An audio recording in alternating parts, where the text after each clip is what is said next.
خوش آمدید۔ آج ہم ایک بہت ہی اہم کتاب افلاطون کی ریاست پر گہری بات چیت کرنے والے ہیں۔ جی بالکل، یہ ایک ایسی کتاب ہے جس نے صدیوں سے مغرب اور دنیا بھر کی فکر پر اثر ڈالا ہے۔ یہ 10 کتابوں یا حصوں پر مشتمل ہے۔ آج ہم پہلی کتاب سے شروع کر رہے ہیں۔ تو کہانی یوں شروع ہوتی ہے کہ سقراط اپنے دوست کے ساتھ پائریوس کی بندرگاہ جاتے ہیں ایک تہوار کے لیے۔ اچھا۔ واپسی پر کچھ اور دوست انہیں روک لیتے ہیں اور اصرار کرتے ہیں کہ ان کے ساتھ چلیں۔ وہ بزرگ سیفلس کے گھر پہنچتے ہیں اور وہیں سے پھر گفتگو شروع ہوتی ہے۔ ہاں، وہیں سے باتوں باتوں میں موضوع ایک بہت بنیادی سوال کی طرف مڑ جاتا ہے۔ انصاف یعنی جسٹس آخر ہے کیا؟ یہ تو بڑا سوال ہے، مطلب صحیح کیا ہے، حق کیا ہے؟ بالکل، اور سب سے پہلے سیفلس جو میزبان ہیں اور کافی عمر رسیدہ ہیں، وہ اپنی رائے دیتے ہیں۔ وہ بڑھاپے کو برا نہیں سمجھتے۔ اچھا، اکثر لوگ تو بڑھاپے سے گھبراتے ہیں۔ وہ کہتے ہیں کہ بڑھاپا جوانی کے جذباتی طوفانوں سے، خواہشات کی غلامی سے ایک طرح کی آزادی لاتا ہے، سکون لاتا ہے۔ یہ تو دلچسپ نقطہ ہے۔ اور دولت کے بارے میں ان کا کیا خیال تھا؟ وہ دولت کو اہم سمجھتے ہیں، لیکن اس لیے نہیں کہ عیاشی کی جائے، بلکہ ان کے نزدیک اس کا سب سے بڑا فائدہ یہ ہے کہ انسان ایمانداری سے جی سکتا ہے۔ ایمانداری سے؟ مطلب یہ کہ وہ اپنے قرض وقت پر ادا کر سکتا ہے، کسی کا حق نہیں مارتا، سچ بولتا ہے، اس طرح مرتے وقت اس پر کوئی بوجھ نہیں ہوتا۔ اوہو، تو اسی بنیاد پر وہ انصاف کی تعریف کرتے ہیں؟ جی، وہ کہتے ہیں کہ انصاف بس یہی ہے، سچ بولنا اور اپنا قرض ادا کرنا۔ یہ تو کافی سادہ سی تعریف لگتی ہے، سچ بولو، جو لیا ہے واپس کرو۔ ہاں، لیکن سقراط فوراً اعتراض کرتے ہیں۔ وہ کہتے ہیں کیا یہ ہر حال میں درست ہے؟ اچھا، کیا مثال دیتے ہیں وہ؟ وہ کہتے ہیں فرض کریں آپ کا کوئی دوست آپ کے پاس ہوش و حواس میں اپنے ہتھیار امانت رکھوائے، ٹھیک۔ اور پھر وہ پاگل ہو جائے اور آ کر اپنے ہتھیار واپس مانگے، تو کیا اس حالت میں اسے ہتھیار لوٹانا انصاف ہوگا؟ نہیں، بالکل نہیں، یہ تو خطرناک ہو سکتا ہے۔ بالکل، تو اس کا مطلب ہوا کہ سیفیلس کی تعریف ہر صورتحال پر لاگو نہیں ہوتی۔ یہیں پر سیفیلس بحث سے الگ ہو جاتے ہیں۔ اور پھر ان کے بیٹے پولیمارکس گفتگو سنبھالتے ہیں؟ جی، پولیمارکس کہتے ہیں کہ ان کے والد شاید ٹھیک سے وضاحت نہیں کر پائے۔ وہ شاعر سائمن ڈیز کا حوالہ دیتے ہیں۔ سائمن ڈیز نے کیا کہا تھا؟ ان کے مطابق انصاف یہ ہے کہ ہر ایک کو وہ دیا جائے جو اس کے لیے مناسب ہے یا جو اس کا واجب ہے۔ واجب؟ اس کا کیا مطلب ہوا؟ پولیمارکس اس کی تشریح یوں کرتے ہیں کہ دوستوں کو فائدہ پہنچانا اور دشمنوں کو نقصان پہنچانا انصاف ہے۔ اچھا، دوست کی مدد کرو، دشمن کو نقصان پہنچا، یہ بھی ایک عام خیال ہے۔ ہاں، لیکن سقراط یہاں بھی سوال اٹھاتے ہیں۔ پہلا، ہمیں کیسے پتہ چلے گا کہ کون واقعی ہمارا دوست ہے اور کون صرف دکھاوا کر رہا ہے؟ صحیح بات ہے، لوگ دھوکہ بھی دے سکتے ہیں۔ دوسرا اور زیادہ اہم سوال، کیا ایک انصاف پسند شخص کا کام کسی کو نقصان پہنچانا ہو سکتا ہے؟ سقراط دلیل دیتے ہیں کہ کسی کو نقصان پہنچانے سے وہ شخص بہتر نہیں بنتا، بلکہ بگڑتا ہے، یعنی زیادہ غیر منصف بن جاتا ہے۔ اچھا، جیسے جانور کو مارنے سے وہ اور وحشی ہو جاتا ہے؟ کچھ ایسا ہی۔ تو کسی کو بدتر بنانا انصاف کا کام کیسے ہو سکتا ہے؟ اس لیے پولیمارکس کی تعریف بھی ناکافی ہے۔ تو 2 تعریفیں رد ہو گئیں، اب کون آتا ہے میدان میں؟ اب آتے ہیں تھراسیمیکس، اور وہ بڑے غصے اور جوش میں بحث میں کودتے ہیں۔ ہاں، ان کا انداز جارحانہ بتایا جاتا ہے۔ بالکل، وہ پچھلی تمام باتوں کو بکواس قرار دیتے ہیں اور اپنا مشہور زمانہ موقف پیش کرتے ہیں۔ کیا تھا وہ موقف؟ انصاف طاقتور کے مفاد کے سوا کچھ نہیں۔ Justice is nothing else than the interest of the stronger. اوہ، یہ تو بالکل ہی الگ بات ہے۔ جی، وہ کہتے ہیں کہ ہر حکومت، چاہے وہ جمہوری ہو، آمرانہ ہو یا کوئی اور، وہ قوانین اپنے فائدے کے لیے بناتی، اور عوام؟ اور عوام کا ان قوانین پر عمل کرنا ہی انصاف کہلاتا ہے۔ تو اصل میں انصاف حکمران طبقے کا فائدہ ہے۔ یہ تو بڑا تلخ نظریہ ہے۔ سقراط اس کا کیا جواب دیتے ہیں؟ سقراط پہلے تو یہ پوچھتے ہیں کہ کیا حکمران کبھی غلطی نہیں کرتے؟ ظاہر ہے کرتے ہیں۔ تو اگر حکمران غلطی سے کوئی ایسا قانون بنا دے جو اصل میں اس کے اپنے نقصان میں ہو، ہاں، اور رعایا تھراسیمیکس کے مطابق انصاف پر عمل کرتے ہوئے اس قانون کی پابندی کرے، تو پھر انصاف تو طاقتور کے نقصان میں ہو گیا۔ بالکل، یہ تو تھراسیمیکس کی اپنی بات کے خلاف جاتا ہے۔ تھراسیمیکس نے اس کا کیا جواب دیا؟ وہ تھوڑی وضاحت کرتے ہیں، کہتے ہیں کہ جب ہم حکمران کی بات کرتے ہیں نا تو ہمارا مطلب حقیقی حکمران ہوتا ہے جو اپنی حکمرانی کے فن میں ماہر ہو۔ اچھا، جیسے ایک ماہر ڈاکٹر؟ ہاں، اور وہ کہتے ہیں کہ کوئی بھی ماہر جب وہ اپنے فن کے مطابق کام کر رہا ہوتا ہے تو غلطی نہیں کرتا، لہٰذا حقیقی حکمران ہمیشہ وہی حکم دے گا جو اس کے مفاد میں ہو۔ یہ تو کافی چالاکی سے بات گھما دی جی۔ لیکن سقراط یہاں ایک اور زاویے سے بات کرتے ہیں۔ وہ مختلف فنون یا ہنر جیسے طبابت، جہاز رانی، ان کی مثالیں دیتے ہیں۔ اس سے وہ کیا ثابت کرنا چاہتے ہیں؟ وہ کہتے ہیں کہ ہر فن کا مقصد کیا ہوتا ہے؟ کیا ڈاکٹر اپنے فائدے کے لیے علاج کرتا ہے یا مریض کے فائدے کے لیے؟ ظاہر ہے مریض کے فائدے کے لیے۔ کیا جہاز کا کپتان اپنے مفاد کو دیکھتا ہے یا جہاز اور اس کے سواروں کی سلامتی کو؟ سواروں کی سلامتی کو۔ تو سقراط کہتے ہیں کہ ہر فن یا ہنر اپنے موضوع سبجیکٹ یعنی کمزور جس پر وہ فن استعمال ہو رہا ہے اس کے مفاد کے لیے کام کرتا ہے، نہ کہ فنکار یعنی طاقتور کے اپنے مفاد کے لیے۔ اچھا، تو اسی طرح حکمرانی کا فن بھی؟ بالکل، حکمرانی کا فن بھی رعایا یعنی کمزور کے مفاد کے لیے ہونا چاہیے، نہ کہ حکمران کے اپنے ذاتی مفاد کے لیے۔ یہ تو زبردست دلیل ہے، لیکن کیا تھراسیمیکس مان گئے؟ نہیں، وہ اتنی آسانی سے ہار ماننے والے نہیں تھے۔ وہ ایک اور مثال لاتے ہیں چرواہے کی۔ چرواہا؟ ہاں، وہ کہتے ہیں جیسے چرواہا بھیڑوں کی دیکھ بھال کرتا ہے، انہیں پالتا پوستا ہے، لیکن کس لیے؟ تاکہ ان کا گوشت یا اون استعمال کر سکے اپنے فائدے کے لیے۔ بالکل۔ تو تھراسیمیکس کہتے ہیں کہ حکمران بھی رعایا کا خیال رکھتے ہیں تو اپنے فائدے کے لیے ہی رکھتے ہیں۔ وہ ایک قدم اور آگے جاتے ہیں۔ وہ کیا؟ وہ کہتے ہیں کہ اصل میں ناانصافی، خاص طور پر بڑے پیمانے پر کی گئی ناانصافی جیسے ظلم اور ٹائرنی، وہ انصاف سے کہیں زیادہ فائدہ مند، طاقتور اور آزاد چیز ہے۔ مطلب بے ایمان آدمی زیادہ فائدے میں رہتا ہے؟ جی، وہ کہتے ہیں انصاف پسند آدمی ہمیشہ گھاٹے میں رہتا ہے، ٹیکس زیادہ دیتا ہے، عہدوں سے فائدہ نہیں اٹھاتا، جبکہ بے ایمان شخص ہر طرح سے فائدہ اٹھاتا ہے۔ یہ دلیل تو آج بھی بہت لوگ دیتے ہیں، دل ہی دل میں شاید۔ یقیناً۔ اب سقراط کو اس کا حتمی جواب دینا تھا۔ وہ 2-3 اہم نکات پیش کرتے ہیں۔ پہلا، ناانصافی اندرونی پھوٹ پیدا کرتی ہے۔ کیسے؟ چاہے ایک فرد ہو یا گروہ، اگر اس میں ناانصافی ہوگی تو اندرونی اختلافات ہوں گے، نفرت ہوگی، اور وہ مل کر کوئی کام مؤثر طریقے سے نہیں کر سکیں گے۔ ہاں، یہ تو ہے۔ یہاں تک کہ ڈاکوؤں کے گروہ کو بھی کامیاب ہونے کے لیے آپس میں کسی نہ کسی حد تک انصاف سے کام لینا پڑتا ہے، ورنہ وہ بکھر جائیں گے۔ انصاف ہم آہنگی لاتا ہے، ناانصافی انتشار۔ ٹھیک، اور دوسرا نقطہ؟ دوسرا نقطہ روح، سول کے کام اور اس کی خوبی سے متعلق ہے۔ روح کا کام؟ سقراط کہتے ہیں ہر چیز کا ایک مخصوص کام ہوتا ہے، جیسے آنکھ کا کام دیکھنا، کان کا کام سننا، جی۔ اور ہر چیز کی ایک خوبی یا کمال ہوتا ہے جو اسے اپنا کام بہترین طریقے سے کرنے کے قابل بناتا ہے۔ جیسے آنکھ کی خوبی اچھی بصارت ہے، ٹھیک ہے۔ تو روح کا کام کیا ہے؟ روح کا کام ہے نگرانی کرنا، حکم دینا، غور و فکر کرنا اور مجموعی طور پر زندگی گزارنا۔ اور روح کی خوبی یا کمال؟ سقراط کے نزدیک روح کی خوبی انصاف ہے۔ اچھا، تو جیسے آنکھ اچھی بصارت کے بغیر ٹھیک سے دیکھ نہیں سکتی، بالکل اسی طرح روح انصاف کے بغیر اپنا کام یعنی اچھی، منظم اور بامانی زندگی گزارنا ٹھیک سے انجام نہیں دے سکتی۔ تو اس کا مطلب ہوا کہ انصاف پسند شخص ہی اصل میں اچھی زندگی گزارتا ہے۔ جی، سقراط یہی نتیجہ نکالتے ہیں کہ انصاف پسند شخص اچھی اور خوشحال زندگی گزارتا ہے، جبکہ ناانصاف شخص اندرونی انتشار اور کمزوری کی وجہ سے بری اور ناخوشگوار زندگی گزارتا ہے۔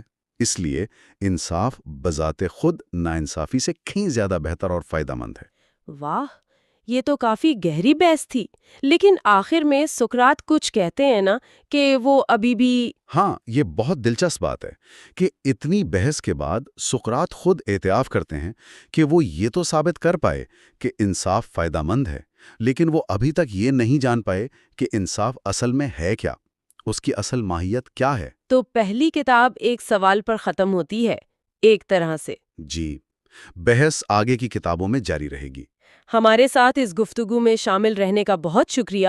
یہ کتاب واقعی گہری ہے، تو اسے مکمل سمجھنے کے لیے ہمارے ساتھ آخر تک ضرور رہیے گا۔ اور جاتے جاتے یہ سوال سوچنے کے لیے چھوڑ جاتے ہیں کیا انصاف کی کوئی ایسی حتمی عالمگیر تعریف ممکن بھی ہے جو ان تمام اعتراضات کا جواب دے سکے؟ یا پھر جیسا تھراسیمیکس نے کہا تھا، انصاف ہمیشہ طاقت اور حالات کا کھیل ہی رہے گا؟ یوٹیوب چینل لرن ود حمزہ یعقوب میں خوش آمدید۔ آج ہم افلاطون کی مشہور زمانہ کتاب ریاست پر بات چیت آگے بڑھا رہے ہیں۔ جی، یہ کتاب 10 حصوں پر مشتمل ہے اور آج ہم دوسری کتاب کا جائزہ لیں گے۔ پچھلی گفتگو کے بعد لگتا ہے گلوکون صاحب مطمئن نہیں ہوئے، سقراط کو ایک بڑا چیلنج دے دیا انہوں نے۔ بالکل، گلوکون کا بنیادی سوال یہ تھا کہ کیا انصاف مطلب بذات خود اپنے اندر کوئی اچھی چیز ہے، یا لوگ اسے صرف اس کے نتائج جیسے اچھی شہرت یا انعام کے لیے اپناتے ہیں؟ اچھا۔ کیونکہ ان کے خیال میں زیادہ تر لوگ اسے ایک بوجھ سمجھتے ہیں۔ اور انہوں نے چیزوں کی کچھ قسمیں بھی بتائی تھیں اس کو واضح کرنے کے لیے؟ جی ہاں، 3 قسمیں۔ پہلی وہ چیزیں جو بس اپنی ذات میں خوشی دیں، جیسے کوئی بے ضرر خوشی۔ ٹھیک۔ دوسری وہ جو اپنی ذات میں بھی اچھی ہوں اور اپنے نتیجے میں بھی، جیسے صحت ہو گئی یا علم۔ اور تیسری وہ جو خود تو شاید اچھی نہ لگیں، ناگوار ہوں، مگر ان کا نتیجہ یا انعام اچھا ہو، جیسے ورزش کرنا یا کوئی کڑوی دوا پینا۔ اچھا، تو گلاوکون کے مطابق عام لوگ انصاف کو کون سی قسم میں رکھتے ہیں؟ وہ کہتے ہیں کہ عام لوگ اسے تیسری قسم میں رکھتے ہیں، ایک مجبوری جسے صرف فائدے کے لیے برداشت کیا جاتا ہے۔ جبکہ سقراط کا ماننا تھا کہ یہ دوسری قسم ہے، یعنی سب سے بہترین۔ جی بالکل، سقراط کے نزدیک انصاف اپنی ذات میں بھی قیمتی ہے اور نتائج میں بھی۔ اور پھر گلاوکون نے اپنی بات کو مزید وزن دینے کے لیے وہ انگوٹھی والی کہانی سنائی، گائجیس کی انگوٹھی۔ ہاں، وہ بڑی دلچسپ مثال ہے۔ ایک چرواہا ہے، اسے ایک انگوٹھی ملتی ہے، اسے پہن کر وہ غائب ہو سکتا ہے۔ اچھا، پھر کیا کرتا ہے وہ اس طاقت کا غلط استعمال کرتا ہے، بادشاہ کو مار دیتا ہے، تخت پر قبضہ کر لیتا ہے۔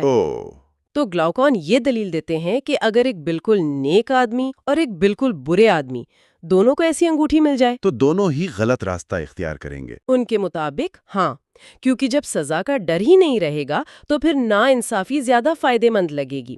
اس سے یہ ظاہر ہوتا ہے کہ لوگ خوشی سے نہیں بلکہ پکڑے جانے کے ڈر سے مجبوری میں انصاف پر قائم رہتے ہیں۔ یہ تو انسانی فطرت پر کافی سخت بات ہے، یعنی کوئی دیکھ نہ رہا ہو تو سب بے ایمان۔ یہی گلاوکون کا نقطہ تھا، اور پھر ان کے بھائی آرڈیمنٹس نے بات کو اور آگے بڑھایا۔ اچھا، آرڈیمنٹس نے کیا کہا؟ انہوں نے کہا کہ دیکھیں، ہمارے والدین، استاد سب ہمیں انصاف کی تلقین کیوں کرتے ہیں؟ صرف اس لیے کہ اس سے اچھی نوکری ملے گی، اچھی شادی ہوگی، معاشرے میں عزت ہوگی، مطلب فوائد کی وجہ سے۔ تو انصاف کی اپنی ذاتی خوبی کی وجہ سے نہیں؟ جی نہیں، آرڈیمنٹس کہتے ہیں کہ یہاں تک کہ جو شاعر ہیں جیسے ہومر اور ہیسیوڈ، وہ بھی یہی بتاتے ہیں کہ دیوتا انصاف کرنے والوں کو بڑے انعامات دیتے ہیں اور نا انصافوں کو سزا، یعنی بات گھوم پھر کر فائدے اور نتیجے پر ہی آ جاتی ہے۔ یعنی تعریف ہمیشہ نتائج سے جڑی ہے۔ بالکل، ایڈیمنس نے یہ بھی کہا کہ عام لوگ یہی سمجھتے ہیں کہ ایمانداری بھئی مشکل راستہ ہے، فائدہ کم ہے، جبکہ بے ایمانی آسان ہے اور منافع بخش۔ تو اگر صرف دکھاوا ہی سب کچھ ہے تو کیوں نہ بندہ دل میں بے ایمان ہو اور ظاہر میں نیک بن کر سارے فائدے اٹھا لے۔ حتیٰ کہ دیوتاؤں کو بھی وہ کہتے ہیں قربانیوں وغیرہ سے منایا جا سکتا ہے۔ جی، تو ان سب دلائل کے بعد دونوں بھائیوں نے سقراط سے کہا کہ اب آپ ثابت کریں کہ انصاف خود روح کے لیے سب سے بڑی اچھائی ہے اور نا انصافی سب سے بڑی برائی۔ چاہے اس کا کوئی دنیاوی فائدہ ہو یا نہ ہو، چاہے کوئی انسان یا دیوتا اسے دیکھے یا نہ دیکھے۔ بالکل، یہ تھا اصل چیلنج، بہت گہرا سوال تھا۔ اور سقراط نے اسے قبول کیا؟ جی، انہوں نے اس کی مشکل کو مانا اور پھر ایک طریقہ تجویز کیا۔ انہوں نے کہا کہ انصاف کو فرد کے اندر دیکھنا شاید مشکل ہے، جیسے بہت باریک لکھائی پڑھنا۔ تو کیا کریں؟ انہوں نے کہا کہ پہلے ہم انصاف کو ایک بڑے پیمانے پر دیکھتے ہیں، یعنی ایک ریاست یا شہر میں۔ وہاں شاید یہ زیادہ واضح نظر آئے، جیسے بڑے حروف پہلے پڑھے جائیں۔ اچھا خیال ہے۔ تو ریاست میں انصاف کیسے تلاش کیا؟ انہوں نے ایک ریاست بنانا شروع کی؟ جی، انہوں نے ایک مثالی ریاست کی بنیاد رکھی۔ کہا کہ ریاست بنتی کیوں ہے؟ کیونکہ ہم میں سے کوئی بھی اکیلا اپنی تمام ضروریات پوری نہیں کر سکتا، ہمیں ایک دوسرے کی ضرورت ہے۔ خوراک، مکان، لباس، بنیادی چیزیں؟ ہاں، بنیادی چیزیں۔ تو شروع میں کچھ بنیادی پیشے ہوں گے، کسان، معمار، جلاحہ، موچی وغیرہ، اور یہاں ایک اہم اصول ہوگا، تخصص کار۔ تخصص کار یعنی اسپیشلائزیشن؟ جی، مطلب ہر شخص وہی کام کرے گا جس کے لیے وہ قدرتی طور پر زیادہ موزوں ہے۔ اس سے کام بھی اچھا ہوگا، زیادہ ہوگا اور آسان بھی۔ یہ تو بڑی سادہ سی بنیادی ریاست لگ رہی ہے۔ ہاں، سقراط نے اسے ایک صحت مند ریاست کہا، لیکن گلاؤکن کو یہ پسند نہیں آئی۔ انہوں نے کہا یہ تو سوروں کا شہر ہے، اس میں کوئی لطف، کوئی آسائش نہیں۔ تو گلاؤکن ایک پرتعیش ریاست چاہتے تھے؟ جی، اور سقراط ایک طرح سے مان گئے۔ انہوں نے کہا کہ ٹھیک ہے، شاید ایک زیادہ پرتعیشی، جسے انہوں نے بخار میں مبتلا ریاست کہا، اسی میں انصاف اور ناانصافی کی جڑیں زیادہ اچھی طرح نظر آئیں گی۔ تو پرتعیشی ریاست میں کیا کیا ہوگا؟ اس میں پھر بہت سے نئے پیشے آئیں گے، شکاری، اداکار، موسیقار، شاعر، باورچی، نائی اور بھی بہت سے لوگ۔ زیادہ دولت، زیادہ سامان اور زیادہ زمین کی ضرورت بھی پڑے گی؟ یقیناً، اور جب زیادہ زمین چاہیے ہوگی تو پڑوسیوں سے لڑائی ہوگی، یعنی جنگ۔ تو پھر فوج کی ضرورت پڑے گی؟ بالکل، ماہر سپاہیوں کی ضرورت ہوگی۔ سقراط نے انہیں محافظ، گارڈینز کہا، کیونکہ جنگ بھی ایک فن ہے، اس کے لیے پوری توجہ اور مہارت چاہیے۔ یہ محافظ کیسے ہونے چاہیے؟ ان میں کیا خاص بات ہو؟ یہ بڑا دلچسپ نقطہ ہے۔ سقراط نے کہا کہ ان میں دو بالکل مختلف بلکہ متضاد خوبیاں ہونی چاہیے۔ اچھا، وہ کیا؟ انہیں دشمنوں کے لیے بہت بہادر، تیز اور غصے والا ہونا چاہیے، لیکن ساتھ ہی اپنے شہریوں کے لیے نرم دل اور مہربان۔ یہ تو مشکل ہے۔ ایک ہی شخص میں یہ دونوں باتیں کیسے ہوں گی؟ سقراط نے اس کا حل یہ بتایا کہ محافظوں میں فلسفیانہ مزاج ہونا چاہیے، یعنی علم اور حکمت سے محبت۔ فلسفیانہ مزاج؟ اس سے کیا مطلب؟ جیسے ایک اچھا پالتو کتا ہوتا ہے، وہ ان لوگوں پر بھونکتا ہے جنہیں وہ نہیں جانتا، اور ان سے پیار کرتا ہے جنہیں وہ جانتا ہے۔ سقراط کہتے ہیں کہ کتا یہ فرق علم کی بنیاد پر کرتا ہے، اسی طرح محافظوں کو بھی علم کی بنیاد پر دوست اور دشمن میں تمیز کرنی چاہیے۔ اچھا، تو ان کی تربیت بہت اہم ہوگی؟ بہت زیادہ۔ سقراط نے کہا کہ تربیت دو حصوں پر مشتمل ہوگی، جسمانی یعنی ورزش، اور دوسری روحانی یعنی میوزک۔ اور میوزک میں انہوں نے ادب اور کہانیوں کو بھی شامل کیا۔ روحانی تربیت پہلے، جسمانی بعد میں۔ جی، ان کا زور روحانی تربیت پر پہلے تھا، خاص طور پر بچپن میں سنائی جانے والی کہانیوں پر۔ کہانیوں پر اتنا زور کیوں؟ کیونکہ سقراط کا ماننا تھا کہ یہ کہانیاں بچوں کے کردار کی تشکیل کرتی ہیں، یہ ان کی روح پر نقش ہو جاتی ہیں۔ تو کیا اس زمانے کی کہانیاں ٹھیک نہیں تھیں؟ سقراط کے مطابق بالکل نہیں۔ انہوں نے خاص طور پر ہومر اور ہیسیوڈ جیسے بڑے شاعروں کی کہانیوں پر سخت تنقید کی۔ کہا کہ ان میں دیوتاؤں کو آپس میں لڑتے ہوئے، دھوکہ دیتے ہوئے، سازشیں کرتے ہوئے اور حتیٰ کہ برائی کا سبب بنتے ہوئے دکھایا گیا ہے۔ انہوں نے کہا کہ یہ باتیں نوجوان ذہنوں کے لیے، خاص طور پر مستقبل کے محافظوں کے لیے، زہر کی طرح ہیں۔ یہ انہیں غلط نمونہ سکھاتی ہیں۔ یعنی وہ کہہ رہے تھے کہ ایسی کہانیوں پر پابندی ہونی چاہیے، ایک قسم کی سینسرشپ؟ جی ہاں، بالکل۔ انہوں نے کہا کہ بچوں کو صرف وہی کہانیاں سنانی چاہیے جو اچھے کردار کی تعمیر کریں۔ انہوں نے دو بنیادی اصول بھی بتائے کہ خدا کے بارے میں کیسی باتیں ہونی چاہیے۔ وہ کیا اصول تھے؟ پہلا، خدا صرف اور صرف اچھا ہے اور وہ صرف اچھائی کا سبب بنتا ہے، کسی برائی کا نہیں۔ دوسرا، خدا سچا ہے، سادہ ہے، وہ بدلتا نہیں، نہ وہ اپنی شکل بدلتا ہے، نہ جھوٹ بولتا ہے۔ تو شاعروں کو ان اصولوں پر چلنا ہوگا؟ جی، ان کی کہانیاں ان اصولوں کی عکاسی کرنی چاہیے۔ یہیں پر دوسری کتاب ختم ہوتی ہے۔ ایک طرح سے بحث کے لیے پورا سٹیج تیار ہو گیا ہے۔ واقعی بہت گہری بنیاد رکھی ہے سقراط نے۔ یہ گفتگو بہت دلچسپ ہوتی جا رہی ہے۔ ہمارے ساتھ رہنے کا شکریہ۔ اس کتاب کو مکمل سمجھنے کے لیے آخر تک ضرور دیکھیں، اور جاتے جاتے ایک سوال سوچنے کے لیے چھوڑ جاتے ہیں۔ اگر اس دور میں کہانیوں کا کردار سازی پر اتنا گہرا اثر مانا جاتا تھا، تو آج ہم ہر طرف سے جن کہانیوں میں گھرے ہوئے ہیں، فلمیں، ڈرامے، خبریں، سوشل میڈیا، وہ ہمارے انصاف اور ناانصافی کے تصورات کو کیسے شکل دے رہی ہیں؟ یوٹیوب چینل لرن وتھ حمزہ یعقوب میں خوش آمدید۔ آج ہم بات کر رہے ہیں افلاطون کی مشہور زمانہ کتاب ریاست پر۔ یہ 10 کتابیں ہیں اور ہم چھٹی کتاب کا جائزہ لے رہے ہیں۔ جی بالکل۔ پچھلی گفتگو میں ہم نے دیکھا تھا کہ افلاطون نے سچے اور جھوٹے فلسفی میں فرق واضح کر دیا ہے۔ ہاں، تو اب بڑا سوال یہ تھا کہ بھئی ریاست چلائے گا کون؟ حکمران کسے ہونا چاہیے؟ بالکل، اور افلاطون کا جواب بڑا آپ کہہ سکتے ہیں انقلابی ہے۔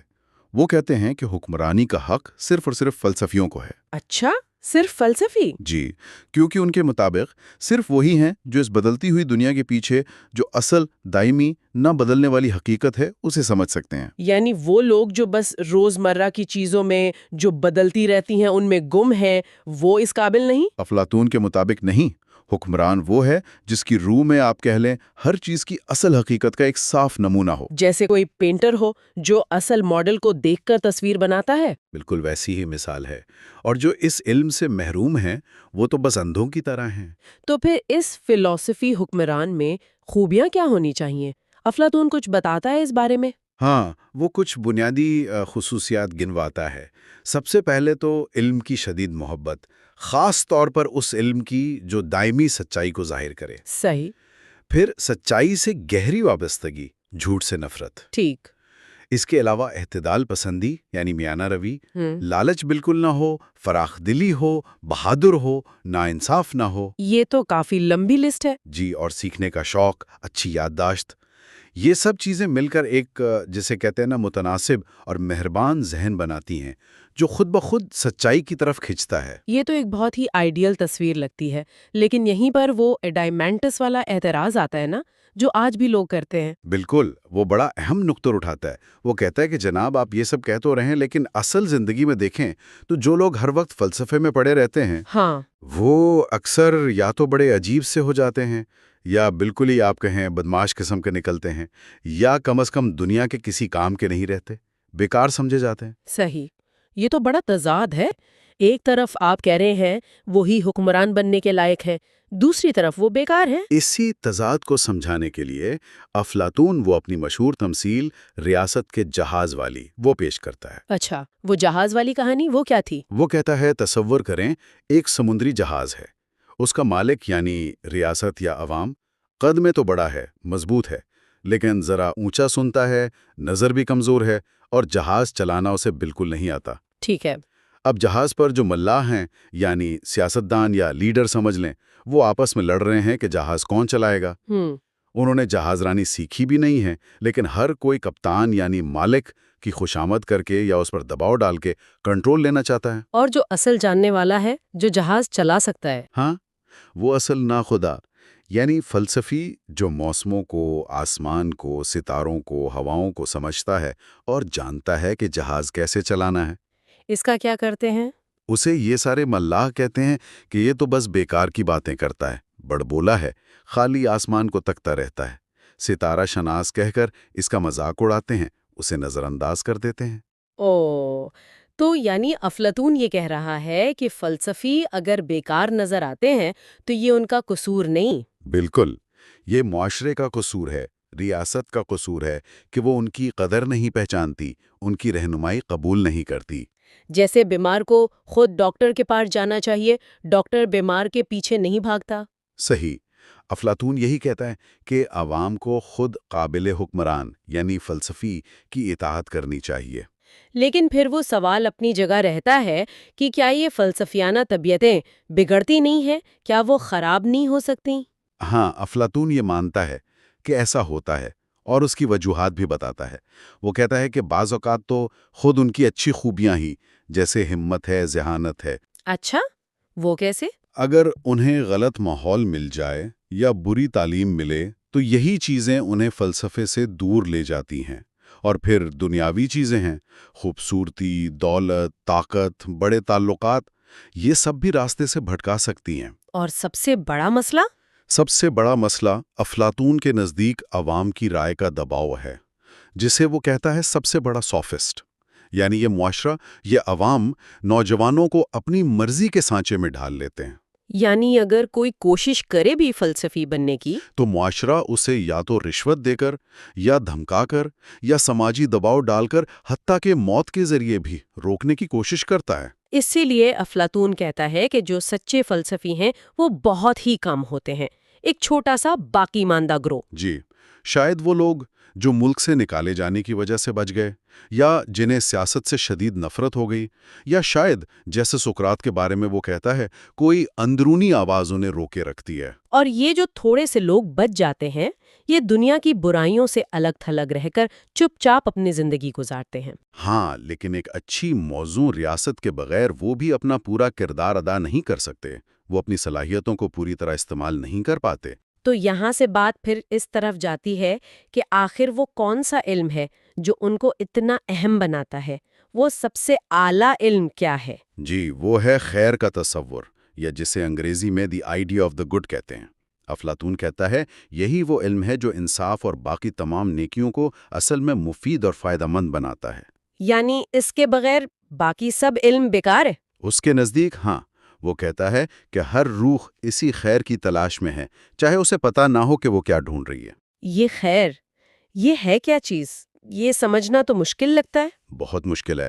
افلاطون خود کہتا ہے کہ اسے براہ راست بیان کرنا مشکل ہے، اس لیے وہ سورج کی تمثیل استعمال کرتا ہے۔ اچھا، سورج والی مثال؟ وہ کہتا ہے جیسے سورج ہے نا، وہ ہماری آنکھوں کو دیکھنے کی طاقت دیتا ہے اور چیزوں کو یہ صلاحیت دیتا ہے کہ وہ نظر آ سکے۔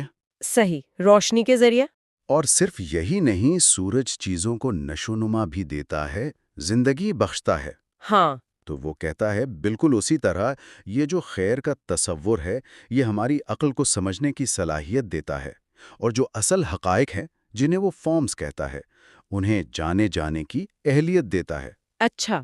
اور جیسے سورج زندگی بخشتا ہے، ویسے ہی خیر ان تمام حقائق کو وجود اور جوہر عطا کرتا ہے۔ یہ خود علم اور سچائی سے بھی اونچا ہے، یہ وجود کا سرچشمہ ہے۔ واہ، یعنی یہ صرف اخلاقی اچھائی نہیں بلکہ یہ تو حقیقت کی، علم کی بنیاد ہے۔ بالکل، یہ وہ بلند ترین مقام ہے جہاں فلسفی پہنچنا چاہتا ہے۔ اور اس تک پہنچنے کا کوئی راستہ، کوئی طریقہ؟ اس کے لیے وہ پھر ایک اور تمثیل دیتا ہے، منقسم لکیر یعنی ڈیوائیڈڈ لائن کی۔ وہ حقیقت اور علم کے 4 درجے بتاتا ہے۔ 4 درجے؟ کون کون سے؟ سب سے نچلا درجہ ہے سایوں اور عکسوں کا علم، یعنی صرف وہم و گمان، امیجنیشن، کنجیکچر۔ اس سے اوپر ہے طبعی چیزوں کا علم، جو ہم حواس سے حاصل کرتے ہیں، بلیف، کنوکشن۔ ٹھیک، یعنی جو چیزیں ہم دیکھتے ہیں، چھوتے ہیں۔ جی، اس سے اوپر تیسرا درجہ ہے ریاضیاتی اور منطقی استدلال کا، انڈرسٹینڈنگ تھاٹ، جو مفروضوں پر مبنی ہوتا ہے۔ اور سب سے اونچا درجہ ہے خالص تصورات اور جدلیات کا، ڈائلیکٹک کا، یعنی عقل محض کا، ریزن انٹیلیجنس، جو بغیر کسی مفروضے کے سیدھا خیر کے تصور تک پہنچتی ہے۔ یعنی یہ نیچے سے اوپر کا سفر ہے، کم یقینی سے زیادہ یقینی کی طرف؟ بالکل، مادی دنیا کے سایوں سے نکل کر خالص عقلی حقیقت یعنی خیر تک پہنچنے کا سفر۔ تو خلاصہ یہ ہوا کہ کتاب 6 ہمیں بتاتی ہے کہ مثالی حکمران تو فلسفی ہی ہو سکتا ہے جس میں خاص ذہنی اور اخلاقی خوبیاں ہوں۔ جی، اور یہ بھی بتاتی ہے کہ معاشرہ کیوں اکثر ایسے لوگوں کو رد کرتا ہے یا بگاڑ دیتا ہے۔ اور پھر فلسفے کے اصل مقصد یعنی خیر کے تصور اور اس تک پہنچنے کے لیے علم کے ان مختلف درجات کو واضح کرتی ہے۔ یہ تو افلاطون کے پورے نظام فکر میں بہت ہی مرکزی حیثیت رکھتی ہے۔ یقیناً، یہ علم حقیقت اور ایک اچھی ریاست کے بارے میں بڑے گہرے سوالات اٹھاتی ہے، جن پر آج بھی غور و فکر جاری ہے۔ ہمارے ساتھ رہنے کا شکریہ۔ اس پوری کتاب کو گہرائی میں سمجھنے کے لیے آخر تک ضرور دیکھیں۔ اور یہ سوچنے کی بات ہے، اگر افلاطون صحیح کہتا ہے کہ سچائی تک پہنچنے کے لیے عوامی رائے سے ہٹنا پڑتا ہے، تو کیا کوئی معاشرہ کبھی واقعی میں دانشوروں کی قیادت قبول کرنے کے لیے تیار ہو سکتا ہے؟ یہ سوال آج بھی اتنا ہی اہم ہے۔ یوٹیوب چینل لرن ود حمزہ یعقوب میں خوش آمدید۔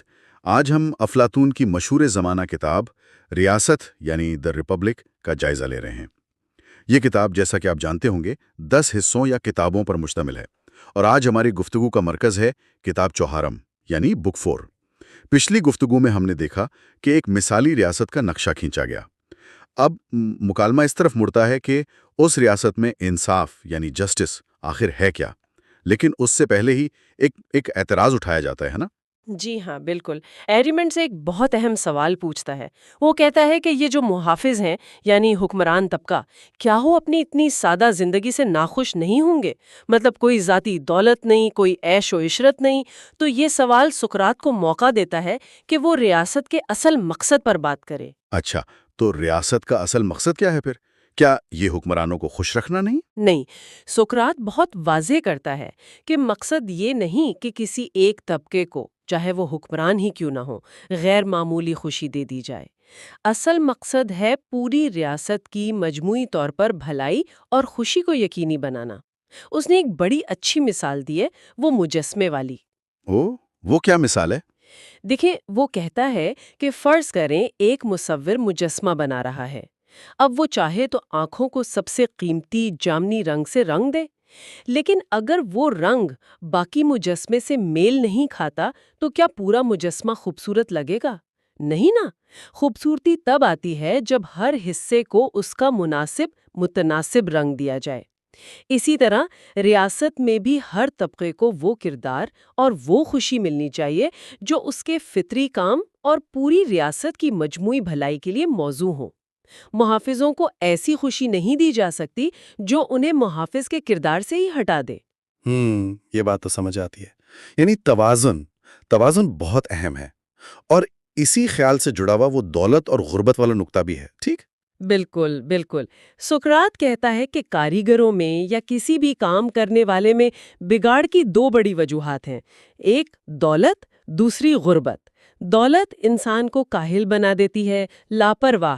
سوچے نا، اگر ایک کمہار بہت امیر ہو جائے تو کیا وہ اتنی ہی لگن سے برتن بنائے گا؟ شاید نہیں۔ اور دوسری طرف غربت، اگر کوئی بہت غریب ہے تو اس کے پاس اچھے اوزار نہیں ہوں گے، مناسب تربیت نہیں ہوگی، تو اس کے کام کا معیار گر جائے گا۔ تو دونوں ہی چیزیں، دولت کی زیادتی اور غربت، فن کو خراب کرتی ہیں اور عدم اطمینان لاتی ہیں۔ محافظوں کا یہ بھی کام ہے کہ ریاست کو ان دونوں انتہاؤں سے بچائیں۔ ٹھیک، تو ریاست کا مقصد مجموعی بھلائی اور اسے دولت اور غربت کی انتہاؤں سے بچانا ہے۔ اس بنیاد پر اب انصاف کو کیسے ڈھونڈا جاتا ہے؟ یہاں سقراط ایک طریقہ تجویز کرتا ہے۔ وہ کہتا ہے کہ اگر ہماری بنائی ہوئی ریاست واقعی ایک اچھی، ایک کامل ریاست ہے تو اس میں 4 بنیادی خوبیاں لازمی ہوں گی: حکمت، ہمت، اعتدال اور انصاف۔ وہ کہتا ہے کہ اگر ہم پہلی 3 کو تلاش کر لیں اور پہچان لیں تو جو باقی بچے گا وہی انصاف ہوگا۔ دلچسپ انداز ہے۔ تو پہلی خوبی، حکمت، وہ کہاں ملتی ہے ریاست میں؟ حکمت، وزڈم، سقراط کے مطابق ریاست کے سب سے چھوٹے طبقے میں پائی جاتی ہے، یعنی کامل محافظ جو اصل حکمران ہے۔ یہ کوئی عام علم یا ہنر نہیں، بلکہ یہ پوری ریاست کے بارے میں گہرا علم اور فیصلہ کرنے کی صلاحیت ہے، اندرونی معاملات ہوں یا دوسری ریاستوں سے تعلقات۔ اور ہمت، کریج، وہ کس میں ہے؟ ہمت کا تعلق ہے دوسرے طبقے سے، یعنی فوجی یا مددگار طبقہ، آگزیلریز۔ اور یہ صرف میدان جنگ کی بہادری نہیں ہے، یہ اصل میں وہ صحیح رائے ہے جو انہیں تعلیم اور قانون کے ذریعے دی گئی ہے کہ کن چیزوں سے ڈرنا چاہیے اور کن سے نہیں۔ اس رائے پر ہر حال میں قائم رہنا، چاہے خوشی ہو، غم ہو، خوف ہو یا کوئی شدید خواہش، اسی کا نام ہمت ہے۔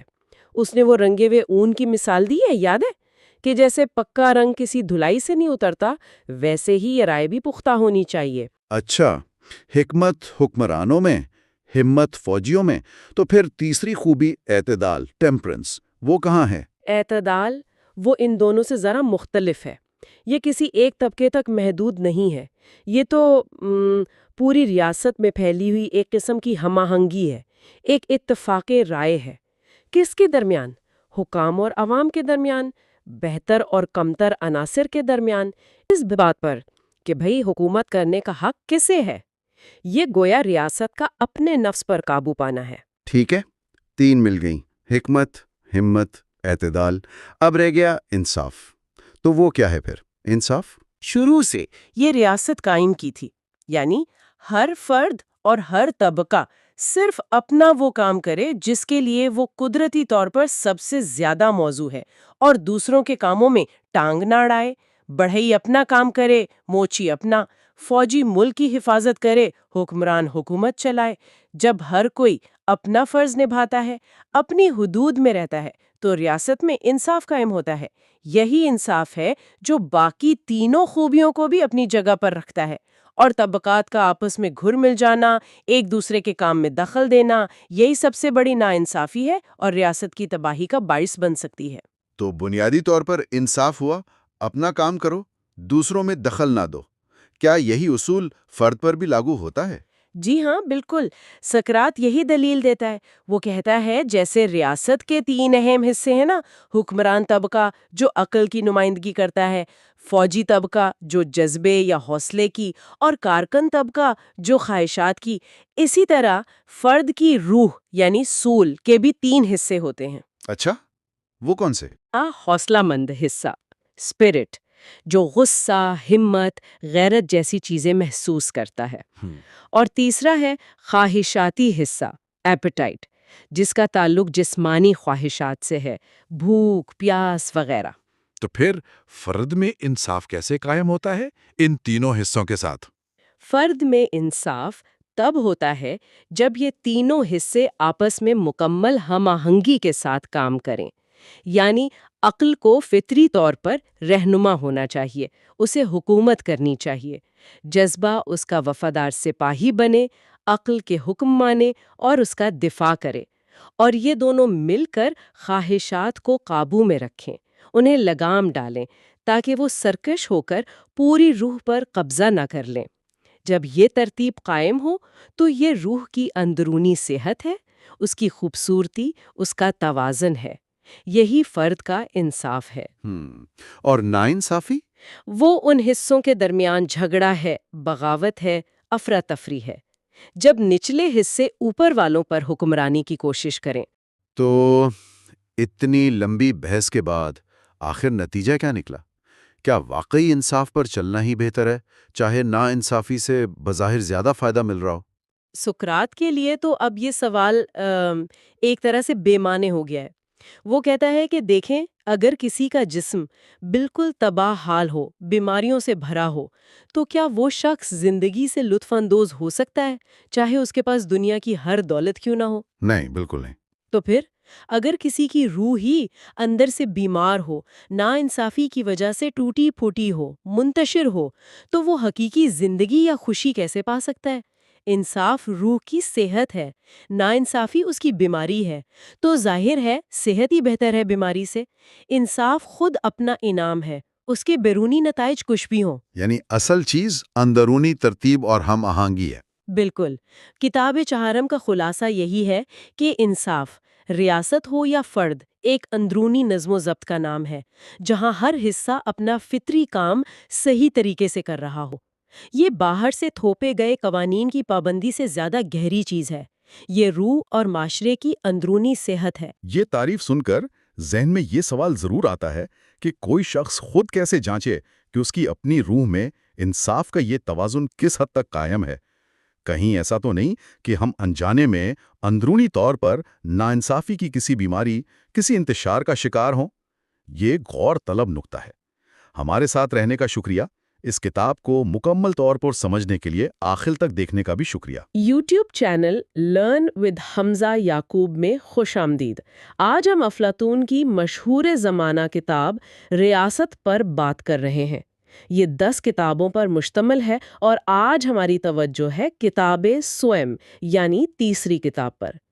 اس کتاب میں افلاطون اپنی مثالی ریاست کے محافظوں یعنی گارڈینز کی تعلیم و تربیت اور ان کے طرز زندگی کے بارے میں کافی تفصیل سے بات کرتے ہیں۔ تو آئیے ذرا گہرائی میں جا کر دیکھتے ہیں کہ ان کے خیالات کیا تھے۔ سب سے پہلی بات جو شاید کافی چونکا دینے والی لگتی ہے، وہ ہے کہانیوں اور شاعری پر سخت قسم کا کنٹرول یا سینسرشپ۔ افلاطون ایسا کیوں چاہتے ہیں کہ دیوتاؤں، ہیروز، یہاں تک کہ مرنے کے بعد کی زندگی کی تصویر کشی کو محدود کیا جائے؟ دیکھیں، اس کی بنیادی وجہ محافظوں کی کردار سازی ہے۔ افلاطون کا مقصد شروع سے ہی ان میں کچھ خاص خوبیاں پیدا کرنا تھا، جیسے ہمت، پرہیزگاری اور دیوتاؤں کا احترام۔ وہ یہ سمجھتے تھے کہ نوجوان جن کہانیوں کو سنتے ہیں، جن چیزوں کو دیکھتے ہیں، وہ لاشعوری طور پر ان کی نقل کرنے لگتے ہیں، اور یہی چیزیں وقت کے ساتھ ساتھ ان کے کردار کی بنیاد بن جاتی ہیں۔ اچھا، تو یعنی اگر انہیں بہادر بنانا ہے تو ایسی کہانیاں ہونی چاہیے جو موت کے خوف کو کم کریں؟ بالکل، اسی لیے وہ کہتے ہیں کہ عالم ارواح یعنی ہیڈیز کو خوفناک نہیں دکھانا چاہیے۔ ہومر کی وہ نظمیں یا آیات جن میں مرنے کے بعد کی دنیا کو برا یا روحوں کو بے بس دکھایا گیا ہے، انہیں نصاب سے نکال دینا چاہیے۔ موت کو ایک قدرتی، شاید پرسکون چیز کے طور پر پیش کرنا چاہیے۔ تو اس کا مطلب یہ ہوا کہ صرف موت کا خوف ہی نہیں بلکہ شدید جذبات کا اظہار بھی منع تھا، جیسے ہیروز کا رونا یا دیوتاؤں کا بہت زیادہ ہنسنا، اکیلیس کا شدید غم یا دیوتاؤں کا کہکہا لگانا، یہ سب نہیں دکھانا چاہیے؟ جی بالکل، محافظوں کو اپنے جذبات پر قابو رکھنا سیکھنا ہے، یہ بہت اہم ہے۔ اگر وہ اپنے ہیروز یا دیوتاؤں کو انسانی کمزوریوں کا مظاہرہ کرتے دیکھیں گے، جیسے لالچ، ہوس یا بے ادبی، تو کیا ہوگا؟ وہ خود بھی سمجھیں گے کہ یہ چیزیں قابل قبول ہیں۔ یہ تو منطقی لگتا ہے۔ ہاں، اور ایک اور دلچسپ بات، افلاطون کہتے ہیں کہ جھوٹ بولنا صرف حکمرانوں کے لیے جائز ہے، وہ بھی صرف ریاست کی بھلائی کے لیے۔ عوام سے سچ کی توقع کی جاتی ہے۔ اچھا، یہ تو بڑی عجیب بات ہے، صرف حکمران جھوٹ بول سکتے ہیں؟ جی، وہ اسے ایک دوا کی طرح سمجھتے ہیں جو صرف ماہر طبیب یعنی حکمران ہی استعمال کر سکتا ہے، وہ بھی بہت احتیاط سے۔ واہ، اچھا، پھر وہ کہانی سنانے کے انداز پر بھی بات کرتے ہیں، سادہ بیانیہ اور تقلید میں فرق۔ تقلید یعنی کسی کا روپ دھارنا، اسے محافظوں کو کیوں بچانا چاہتے ہیں؟ ان کا خیال تھا کہ آپ جس چیز کی نقل کرتے ہیں، آہستہ آہستہ آپ ویسے ہی بن جاتے ہیں۔ تو اگر محافظ برے کرداروں کی نقل کریں گے، جیسے بزدل یا پاگل یا غلام، تو ان کی اپنی شخصیت پر منفی اثر پڑے گا۔ یعنی وہ صرف اچھے کرداروں کی نقل کرے؟ جی، اور وہ بھی کم سے کم، صرف بہادر، پرہیزگار، آزاد، ایسے کردار۔ حتیٰ کہ عورتوں کے نامناسب رویوں یا بہت زیادہ جذباتی پن کی نقل سے بھی منع کیا گیا۔ وہ تو یہاں تک کہتے ہیں کہ ہمیں ایسے فنکاروں کی ضرورت ہی نہیں جو ہر طرح کے کردار کی، اچھے برے سب کی نقل اتار سکیں۔ تو کہانیوں کے مواد اور انداز کے ساتھ ساتھ میوزک پر بھی ایسی ہی پابندیاں ہیں؟ جی ہاں، بالکل۔ میوزک تو افلاطون کے نزدیک روح کی تربیت کے لیے بہت ہی اہم ہے۔ کون سی دھنیں ٹھیک ہیں اور کون سی نہیں؟ دیکھیں، وہ لیڈین جیسی غمگین دھنیں یا ایونین جیسی سست عیش و عشرت والی دھنیں ان کو رد کرتے ہیں۔ ان کا خیال تھا کہ یہ محافظوں کو نرم یا سست بنا دیں گی۔ تو پھر کون سی دھنیں ٹھیک ہیں؟ صرف ڈورین جو جنگی جوش اور ہمت سے جڑی تھی، اور فریجین جو امن، سنجیدگی اور پرہیزگاری کی عکاس تھی۔ اور ساز بھی سابا؟ جی، سادہ ساز جیسے لائر یا ہارپ، بانسری جیسے پیچیدہ ساز جو جذبات کو زیادہ بھڑکا سکتے ہیں، ان کی حوصلہ شکنی کی رہی۔ مقصد روح میں سادگی اور ہم آہنگی پیدا کرنا تھا۔ روح کی تربیت موسیقی سے، اور جسم کی، جسمانی تربیت کا کیا کردار ہے اس نظام میں؟ کیا وہ بھی سادہ اور بامقصد ہونی چاہیے؟ بالکل ٹھیک۔ جسمانی تربیت کا مقصد صرف ایتھلیٹ بنانا نہیں ہے جو بہت سوتے ہیں یا خاص غذاؤں پر رہتے ہیں۔ نہیں، محافظوں کی تربیت فوجی انداز کی ہونی چاہیے۔ سادہ غذا جیسے بنا ہوا گوشت، سخت محنت، ہر طرح کے موسم اور حالات برداشت کرنے کی عادت۔ شراب نوشی سے پرہیز بھی؟ جی ہاں، وہ بھی لازمی ہے۔ اور سب سے اہم بات، جسمانی تربیت کا مقصد صرف پٹھے بنانا نہیں ہے، بلکہ روح کے ایک خاص حصے جسے وہ جوشیلا عنصر کہتے ہیں، اسے جگانا ہے اور اسے فلسفیانہ عنصر کے ساتھ متوازن کرنا ہے۔ توازن یعنی نہ بہت زیادہ وحشی، نہ بہت زیادہ نرم۔ بالکل، صرف جسمانی تربیت وحشی بنا سکتی ہے اور صرف میوزک اور فلسفہ بہت نرم۔ دونوں کا توازن ضروری ہے۔ ٹھیک، اور ان سب تربیتوں کے بعد ان محافظوں کا طرز زندگی کیسا ہوگا؟ یہ عظیم جھوٹ والی بات اور ذاتی ملکیت نہ ہونے کا تصور، یہ کیا ہے؟ جی، یہ شاید ان کی سب سے بنیاد پرست تجاویز ہیں۔ ریاست میں اتحاد رکھنے کے لیے وہ ایک عظیم جھوٹ یا myth آف میٹلز تجویز کرتے ہیں۔ myth آف میٹلز، یہ کیا ہے؟ تمام شہریوں کو یہ بتایا جائے گا کہ وہ سب ایک ہی ماں یعنی زمین کی اولاد ہیں۔ بھائی بھائی ہیں، لیکن خدا نے ان کو بناتے وقت ان میں مختلف دھاتیں ملا دی ہیں۔ حکمرانوں میں سونا، ان کے مددگاروں یعنی فوجیوں میں چاندی، اور کسانوں اور کاریگروں میں پیتل یا لوہا۔ اچھا، تو یہ ذات پات جیسا نظام ہوا؟ نہیں، بالکل نہیں۔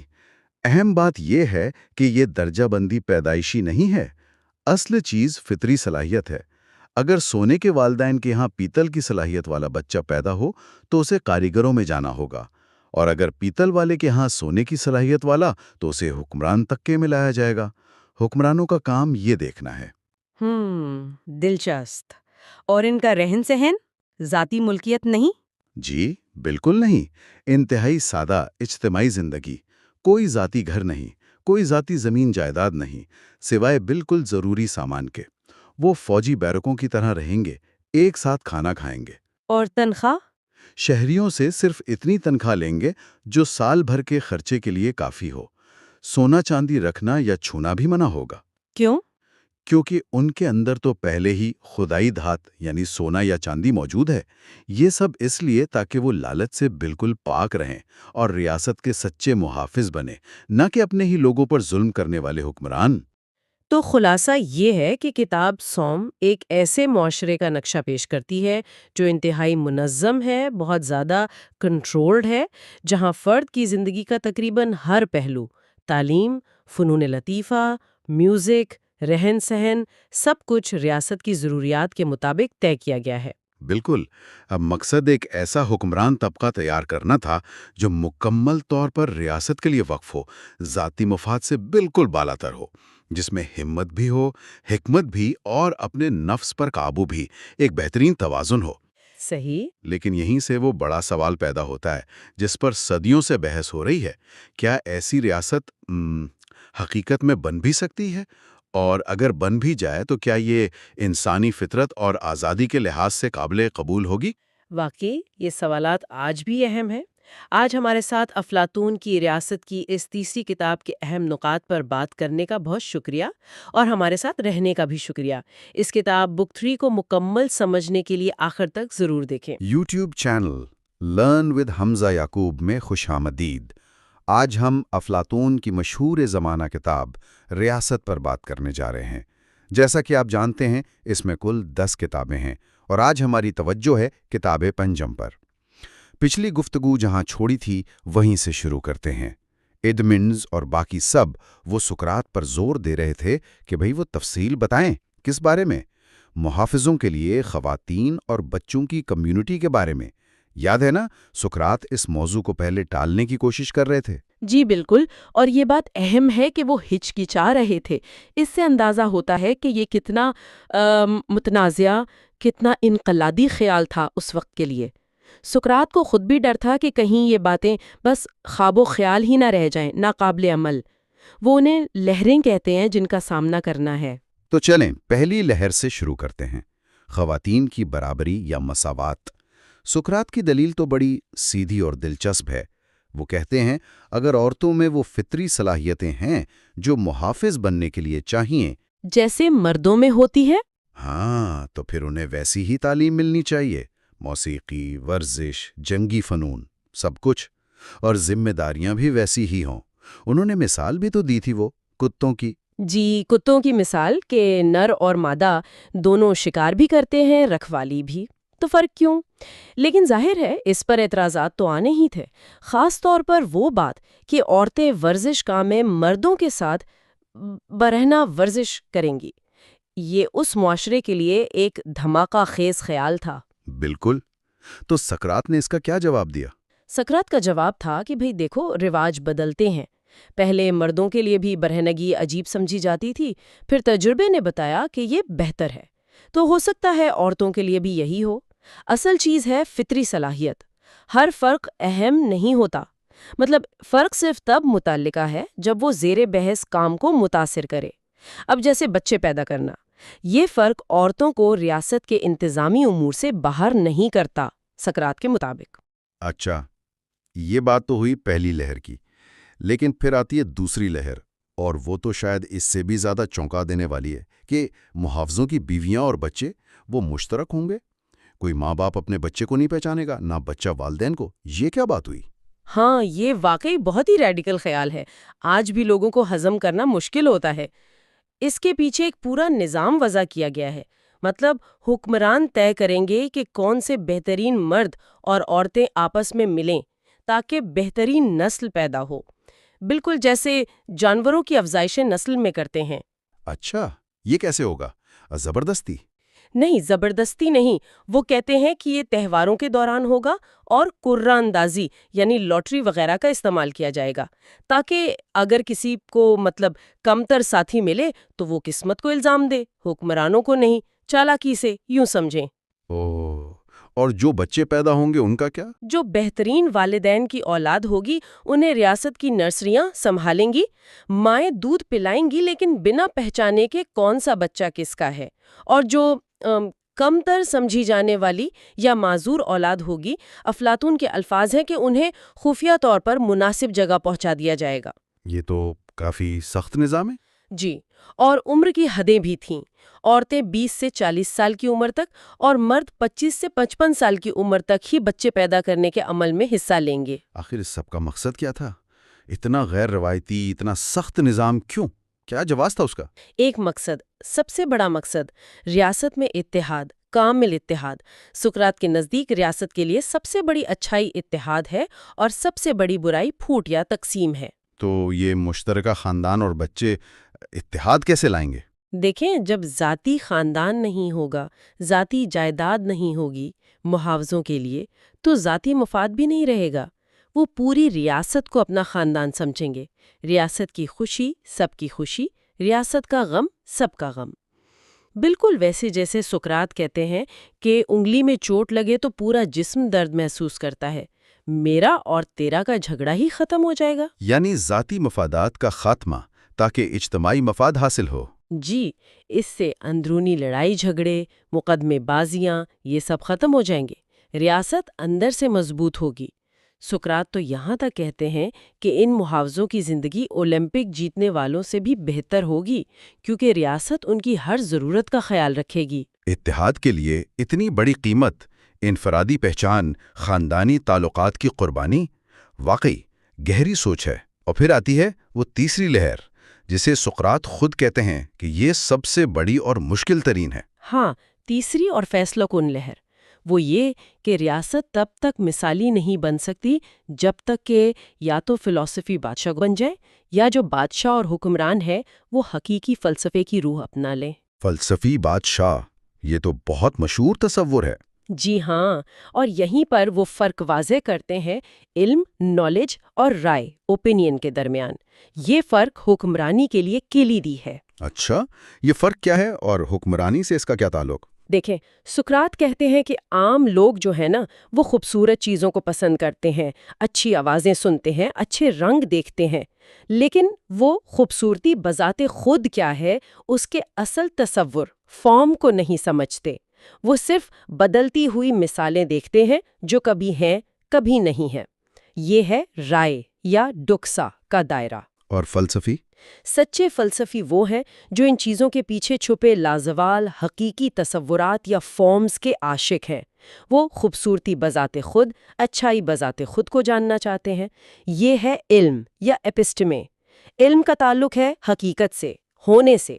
رائے کا تعلق ہے ہونے اور نہ ہونے کے درمیان کی حالت سے، یعنی بدلتی ہوئی چیزوں سے۔ تو مطلب یہ کہ حکمرانی صرف انہیں کرنی چاہیے جو حقیقت کو جانتے ہیں، نہ کہ صرف رائے رکھتے ہیں۔ بالکل، افلاطون کا یہی ماننا تھا کہ ریاست کی کشتی کو صرف وہی صحیح سمت میں لے جا سکتا ہے جو اچھائی کے حقیقی تصور کو سمجھتا ہو، یعنی فلسفی۔ جو صرف رائے پر چلتے ہیں وہ تو لہروں کے رحم و کرم پر ہوں گے۔ تو اگر ہم خلاصہ کریں کتاب پنجم کا، تو یہ ہمیں افلاطون کی مثالی ریاست کے کچھ بہت ہی بنیاد پرست اور آج بھی متنازع سمجھے جانے والے خیالات دکھاتی ہے۔ مرد و زن کے یکساں کردار، خاندان کی روایتی شکل کا خاتمہ اور محافظوں کی کمیونٹی، اور ان سب کے پیچھے ریاست میں مکمل اتحاد کا مقصد۔ اور اس اتحاد کی ضمانت کون دے گا؟ فلسفی بادشاہ؟ بالکل درست۔ اور یہ کتاب ہمیں ایک بنیادی سوال پر سوچنے پر مجبور کرتی ہے جو آج بھی اتنا ہی اہم ہے۔ کیا واقعی ایک بہتر معاشرہ صرف وہی لوگ چلا سکتے ہیں جو سطحی چیزوں اور وقتی آراء سے اوپر اٹھ کر حقیقت کی گہری فلسفیانہ سمجھ یعنی علم رکھتے ہوں؟ یہ علم اور رائے کا فرق قیادت کے لیے آج بھی غور طلب ہے۔ ہمارے ساتھ رہنے کا شکریہ۔ اس پوری کتاب کو گہرائی میں سمجھنے کے لیے یہ سیریز دیکھتے رہیے۔ یوٹیوب چینل لرن ود حمزہ یعقوب میں خوش آمدید۔ آج ہم افلاطون کی شہر آفاق کتاب ریاست پر بات کرنے والے ہیں۔ یہ 10 کتابوں پر مشتمل ایک مفصل مکالمہ ہے اور آج ہماری توجہ ہے کتاب ہفتم پر۔ جی، اور کتاب ہفتم کا جو مرکزی خیال ہے وہ ایک بہت ہی مشہور تمثیل ہے جسے غار کی تمثیل کہا جاتا ہے۔ ہاں، غار کی تمثیل، یہ تو بہت سنی ہے۔ آئیے ذرا اس کا جائزہ لیتے ہیں۔ یہ ہے کیا اصل میں؟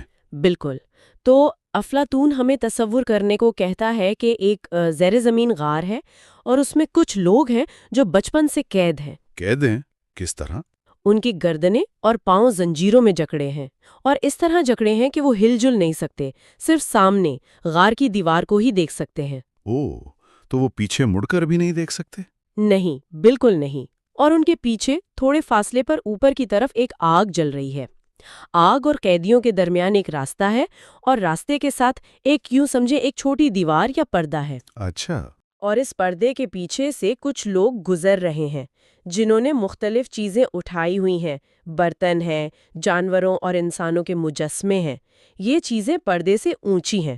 تو آگ کی روشنی ان چیزوں پر پڑتی ہے اور ان کے سائے قیدیوں کے سامنے والی دیوار پر؟ بالکل، قیدی صرف یہی سائے دیکھ پاتے ہیں، اور چونکہ انہوں نے بچپن سے اور کچھ دیکھا ہی نہیں، وہ سمجھتے ہیں کہ یہی سائے ہی اصل حقیقت ہے۔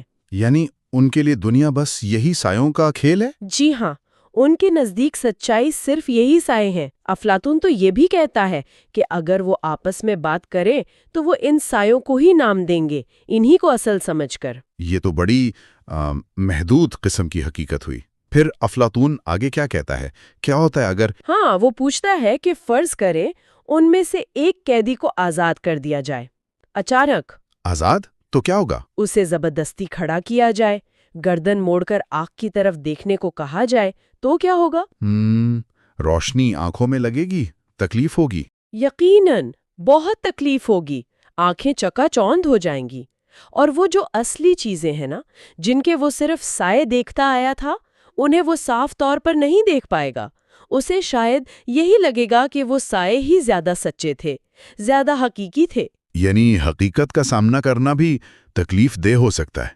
اچھا، اور اگر اسے زبردستی غار سے باہر نکالا جائے دھوپ میں؟ تو یہ سفر تو اور بھی زیادہ اذیت ناک ہوگا۔ سورج کی روشنی وہ تو آگ سے کہیں زیادہ تیز ہے، وہ تو اسے اندھا ہی کر دے گی شروع میں۔ تو وہ باہر کی دنیا کیسے دیکھے گا؟ اسے آہستہ آہستہ عادی ہونا پڑے گا۔ افلاطون کہتا ہے شاید پہلے وہ صرف سائے دیکھ پائے، پھر پانی میں عکس، پھر رات کو ستارے اور چاند، اور آخر کار وہ سورج کو براہ راست دیکھنے کے قابل ہوگا۔ اور جب وہ سورج کو دیکھے گا تب اسے کچھ سمجھ آئے گا؟ ہاں، تب اسے اصل حقیقت کا ادراک ہوگا۔ وہ سمجھے گا کہ یہی سورج ہے جو موسم لاتا ہے، سال بناتا ہے، تمام نظر آنے والی چیزوں کو کنٹرول کرتا ہے، اور ایک طرح سے ان تمام چیزوں کا سبب بھی یہی ہے جو وہ اور اس کے ساتھی غار میں دیکھتے تھے، یعنی ان سایوں کا بھی۔ واہ، یہ تو مکمل طور پر ایک نئی دنیا اور نئی سمجھ ہے۔ بالکل، علم کی دنیا کا دروازہ کھل گیا۔ تو جب اسے اپنی پرانی زندگی، وہ غار، یاد آئے گی تو کیسا محسوس کرے گا؟ وہ اپنی اس نئی حالت پر خوش ہوگا اور ان قیدیوں پر ترس کھائے گا جو اب بھی اندھیرے میں ہے۔ اور وہ جو غار میں چھوٹے موٹے اعزازات ہوتے تھے نا، کہ کون سایوں کو جلدی پہچانتا ہے، ان کی اب اس کی نظر میں کوئی وقت نہیں رہے گی۔ سمجھ گیا۔ لیکن یہاں ایک اور سوال ہے، اگر وہ واپس غار میں جائے تو؟ ہاں، یہ بڑا دلچسپ نکتہ ہے۔ اگر وہ واپس جائے گا تو سورج کی روشنی سے ایک دم اندھیرے میں آنے کی وجہ سے اس کی آنکھیں کچھ نہیں دیکھ پائیں گی، ہے نا؟ بالکل، جیسے ہم سنیما سے باہر نکلیں تو کچھ نظر نہیں آتا، ویسے ہی الٹا ہوگا۔ اگر اسے دوبارہ ان قیدیوں کے ساتھ مل کر سایوں کو پہچاننے کو کہا جائے تو جب تک اس کی آنکھیں اندھیرے کی عادی نہیں ہوتی وہ بہت بھونڈا لگے گا، وہ پہچان ہی نہیں پائے گا۔ اور دوسرے قیدی، وہ کیا سوچیں گے؟ وہ اس کا مذاق اڑائیں گے، وہ کہیں گے کہ دیکھو اوپر گیا تھا تو آنکھیں خراب کروا لایا، اوپر جانا تو بیکار ہے۔ اور اگر کوئی انہیں بھی آزاد کر کے اوپر لے جانے کی کوشش کرے تو وہ شاید اسے مار ہی ڈالیں اگر ان کے بس میں ہو۔ لوگ اکثر اس سچائی سے ڈرتے ہیں جو انہیں معلوم نہیں۔ یہ تو بڑا سنگین نتیجہ ہے۔ تو اس پوری کہانی کا، اس تمثیل کا فلسفیانہ مطلب کیا ہے؟ افلاطون کیا کہہ رہا ہے؟ افلاطون خود وضاحت کرتا ہے۔ وہ کہتا ہے کہ یہ جو قید خانہ، یہ غار ہے، یہ ہماری وہ دنیا ہے جو ہم اپنی حصوں سے دیکھتے ہیں۔ غار میں جو آگ ہے وہ ہمارے سورج کی طرح ہے۔ اور اوپر کا سفر؟ وہ روح کا سفر ہے، عقلی دنیا کی طرف، یعنی خالص تصورات اور آئیڈیاز کی دنیا کی طرف۔ عقلی دنیا؟ جی، اور اس عقلی دنیا میں سب سے اونچا مقام جو سب سے آخر میں اور بہت مشکل سے سمجھ میں آتا ہے وہ ہے اچھائی کا تصور یا آئیڈیا آف گڈ۔ اچھائی کا تصور؟ یہ کیا چیز ہے؟ افلاطون کے نزدیک یہ سب سے بڑی حقیقت ہے۔ جیسے سورج ہمیں دیکھنے کے قابل بناتا ہے، ویسے ہی اچھائی کا تصور ہمیں سمجھنے اور جاننے کے قابل بناتا ہے۔ یہ تمام اچھی، خوبصورت اور سچی چیزوں کا ماخذ ہے۔ یہ عقل اور سچائی کا سر چشمہ ہے۔ یعنی یہ علم کی بنیاد ہے؟ بالکل۔ افلاطون کہتا ہے کہ جو بھی سمجھداری سے عمل کرنا چاہتا ہے اسے اس اچھائی کے تصور کو سمجھنا ہوگا۔ تو جو لوگ اس مقام تک پہنچ جاتے ہیں، جو فلسفی بن جاتے ہیں، کیا وہ پھر واپس آنا چاہتے ہیں اس غار میں عام لوگوں کے معاملات میں؟ فطری طور پر تو نہیں۔ ان کی روحیں تو اسی بلند تر عقلی دنیا میں رہنا چاہتی ہیں۔ کون واپس اندھیرے میں جانا چاہے گا؟ لیکن افلاطون کہتا ہے کہ انہیں واپس جانا ہوگا۔ یہ ان کا فرض ہے، خاص طور پر اگر ریاست نے ان کی تعلیم و تربیت میں مدد کی ہے۔ فرض؟ کیسا فرض؟ ریاست نے انہیں تعلیم دی تاکہ وہ واپس جا کر دوسروں کی رہنمائی کریں۔ انہیں غار میں واپس جانا ہوگا، ان لوگوں کے دکھ سکھ میں شریک ہونا ہوگا، ان پر حکومت کرنی ہوگی۔ چاہے وہ نہ بھی چاہیں۔ ہاں، وہ ہچکچاتے ہوئے کریں گے، لیکن افلاطون کے مطابق یہی بہترین حکمران ہوں گے، کیونکہ وہ اقتدار کے بھوکے نہیں بلکہ ذمہ داری نبھا رہے ہیں۔ تو یہ تھا افلاطون کی ریاست کی کتاب ہفتم اور اس کی مشہور غار کی تمثیل کا ایک گہرا جائزہ۔ واقعی سوچنے پر مجبور کرنے والی بات ہے۔ یقیناً یہ تمثیل آج بھی ہمیں علم، حقیقت کی نوعیت اور ایک تعلیم یافتہ روشن خیال شخص کی معاشرے کے لیے ذمہ داریوں پر غور کرنے کی دعوت دیتی ہے۔ ہمارے ساتھ رہنے کا شکریہ۔ اس پوری کتاب کو سمجھنے کے لیے آخر تک ضرور دیکھیں۔ جاتے جاتے یہ سوال چھوڑے جا رہے ہیں کہ ہماری اپنی زندگیوں میں وہ کون سے سائے ہیں جنہیں شاید ہم حقیقت سمجھ بیٹھے ہیں۔ یوٹیوب چینل لرن ود حمزہ یعقوب میں خوش آمدید۔ آج ہم افلاطون کی ریاست پر بات کرنے والے ہیں۔ یہ 10 کتابوں پر مشتمل ایک کافی تفصیلی کتاب ہے اور آج ہم اس کی 8ویں کتاب پر بات کریں گے۔ پچھلی بار ہم نے بات ختم کی تھی مثالی ریاست پر، یاد ہے نا؟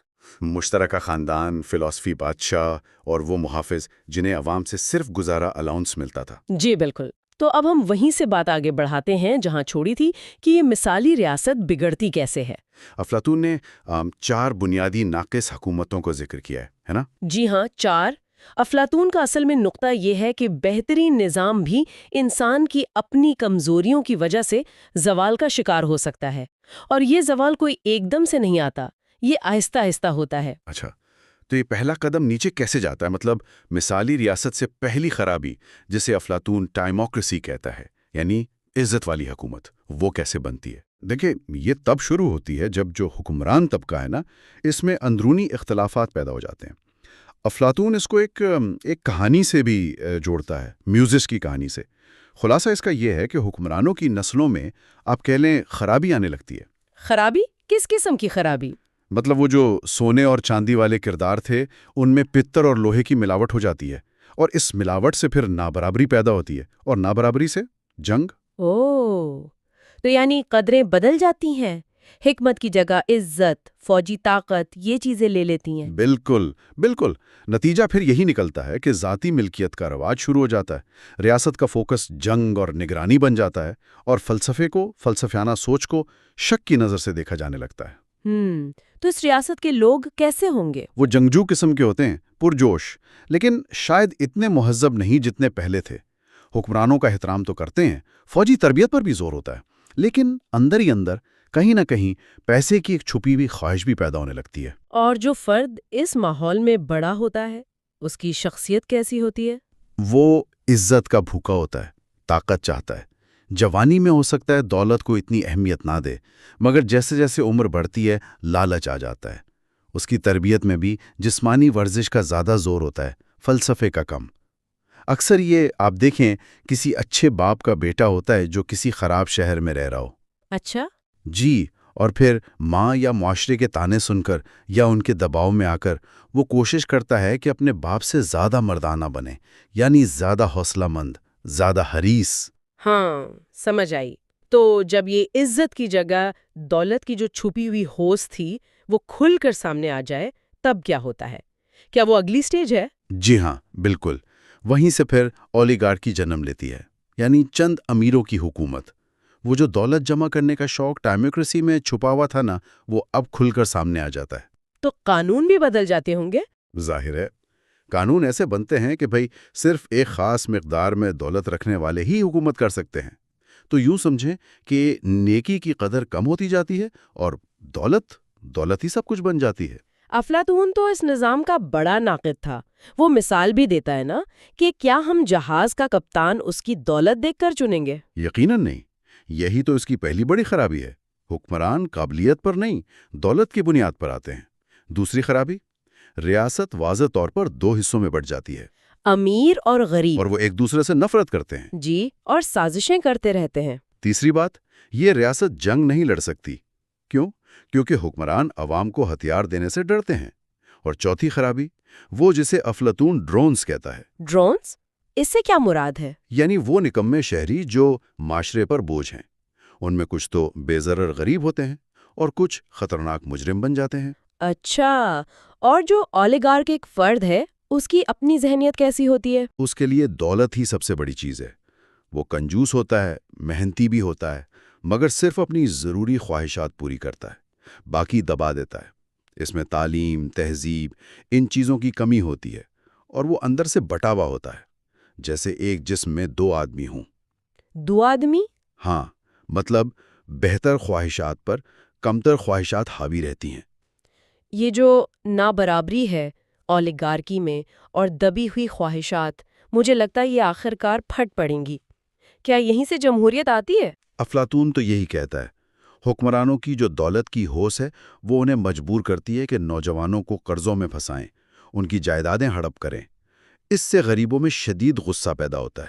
اور پھر آخرکار وہ امیروں کے خلاف اٹھ کھڑے ہوتے ہیں، انہیں شکست دیتے ہیں، اور پھر آزادی اور اقتدار میں سب کو برابر کا حصہ دار بنا دیتے ہیں۔ عہدے وغیرہ اکثر قرآن اندازی سے ملتے ہیں۔ افلاطون نے جمہوریت کو کڑھائی والی چادر کہا ہے، بڑی رنگین، بڑی متنوع۔ اس کا کیا مطلب ہوا؟ اس کا مطلب ہے آزادی، بے باکی، ہر کوئی جو چاہے کہے، جو چاہے کرے۔ یہ ریاست ہر طرح کے کرداروں سے، ہر طرح کی زندگیوں سے بھری ہوتی ہے۔ مساوات کا زور ہوتا ہے، چاہے اہل اور نا اہل میں کوئی فرق نہ رکھا جائے۔ یہ ایسے ہے جیسے ہر قسم کا آئین آپ کو یہاں مل جائے گا۔ اور اس جمہوری ماحول کا فرد وہ کیسا ہوتا ہے؟ کیا وہ ان ڈرونز کے شہد کا ذائقہ چکھتا ہے جن کا آپ نے پہلے ذکر کیا؟ ہاں، اکثر ایسا ہی ہوتا ہے۔ یہ عموماً کسی اولیگارک باپ کا بیٹا ہوتا ہے جو پھر بری صحبت میں پڑ کر غیر ضروری لذتیں، جنہیں افلاطون ڈرونز کا شہد کہتا ہے، ان کا عادی ہو جاتا ہے۔ اچھا، اس کے اندر ایک جنگ چلتی ہے ضروری اور غیر ضروری خواہشات میں، مگر آخر میں غیر ضروری خواہشات جیت جاتی ہیں۔ وہ پھر ہر لمحے کی خواہش کے پیچھے بھاگتا ہے، کبھی فلسفی بن گیا، کبھی سیاستدان، کبھی جنگجو، کبھی عیاش۔ زندگی بے ترتیب ہوتی ہے، لیکن وہ اسی کو خوشی اور آزادی سمجھتا ہے۔ یہ تو بڑی دلچسپ بات ہے کہ افلاطون کے نزدیک یہی بے لگام آزادی، یہی پھر بدترین قسم کی غلامی یعنی ٹائرنی یا ظلم کی حکومت اس کا راستہ کھولتی ہے۔ یہ کیسے ممکن ہے؟ وہ کہتا ہے کہ جب آزادی حد سے بڑھ جائے تو وہ انارکی بن جاتی ہے، افراتفری، معاشرتی ڈھانچہ ٹوٹ جاتا ہے، والدین، بزرگ، قوانین، کسی کا احترام نہیں رہتا۔ سب برابر؟ ہاں، ہر کوئی برابر سمجھا جاتا ہے۔ افلاطون تو یہاں تک کہتا ہے کہ جانور بھی آزاد پھرتے ہیں۔ اسی افراتفری میں وہ ڈرونز طبقہ خاص طور پر ان کے جو لیڈر ہوتے ہیں وہ سیاست پر چھا جاتے ہیں. وہ امیروں کو لوٹتے ہیں، عوام میں تھوڑا بہت بانٹتے ہیں اور بڑا حصہ خود رکھ لیتے ہیں. اور عوام اس لوٹ مار سے بچنے کے لیے یا شاید اس میں حصہ پانے کے لیے ایک محافظ چن لیتے ہیں. بالکل. وہ کسی ایک شخص کو اپنا چیمپئن بنا کر اسے بے پناہ طاقت دے دیتے ہیں. شروع میں تو یہ محافظ بڑا ہمدرد لگتا ہے، قرض معاف کرتا ہے، زمینیں بانٹتا ہے، مگر بہت جلد وہ اپنے مخالفین پر جھوٹے الزام لگانا شروع کر دیتا ہے. انہیں مرواتا ہے یا جلاوطن کرتا ہے اور پھر کہتا ہے مجھے اپنی حفاظت کے لیے باڈی گارڈ چاہیے. بس یہیں سے وہ ٹائرنٹ بننا شروع ہو جاتا ہے. تو یہ محافظ ہی اصل میں ظالم حکمران بن جاتا ہے. جی ہاں، وہ ریاست کے جتنے بھی بہادر، عقل مند اور دولت مند لوگ ہوتے ہیں ان سب کو اپنے لیے خطرہ سمجھتا ہے اور انہیں ختم کر دیتا ہے. تو پھر اس کا انحصار کس پر ہوتا ہے؟ کرائے کے فوجیوں پر اور آزاد کردہ غلاموں پر. وہ عوام کو جنگوں میں الجھائے رکھتا ہے اور ان پر ٹیکس لگاتا رہتا ہے تاکہ وہ غریب رہیں اور سر نہ اٹھا سکیں. آخر میں حالت یہ ہوتی ہے کہ وہ انہی عوام، اپنے باپ جنہوں نے اسے بنایا تھا، انہی کے خلاف ہو جاتا ہے. یہ شدید ترین آزادی سے پیدا ہونے والی شدید ترین غلامی ہے. تو خلاصہ یہ ہے کہ کتاب حشتم میں افلاطون نے یہی دکھایا ہے کہ کس طرح انسان کی اپنی کمزوریاں جیسے عزت کی بے جا خواہش، پھر دولت کی لالچ اور پھر آزادی کا بے لگام شوق یہ ایک بہترین سیاسی نظام کو بھی آہستہ آہستہ گرا دیتی ہیں. ارسٹوکریسی سے ٹائموکریسی، پھر اولیگارکی، پھر ڈیموکریسی اور آخر میں ٹائرنی کی تاریکی تک. یہ واقعی ایک زبردست تجزیہ ہے.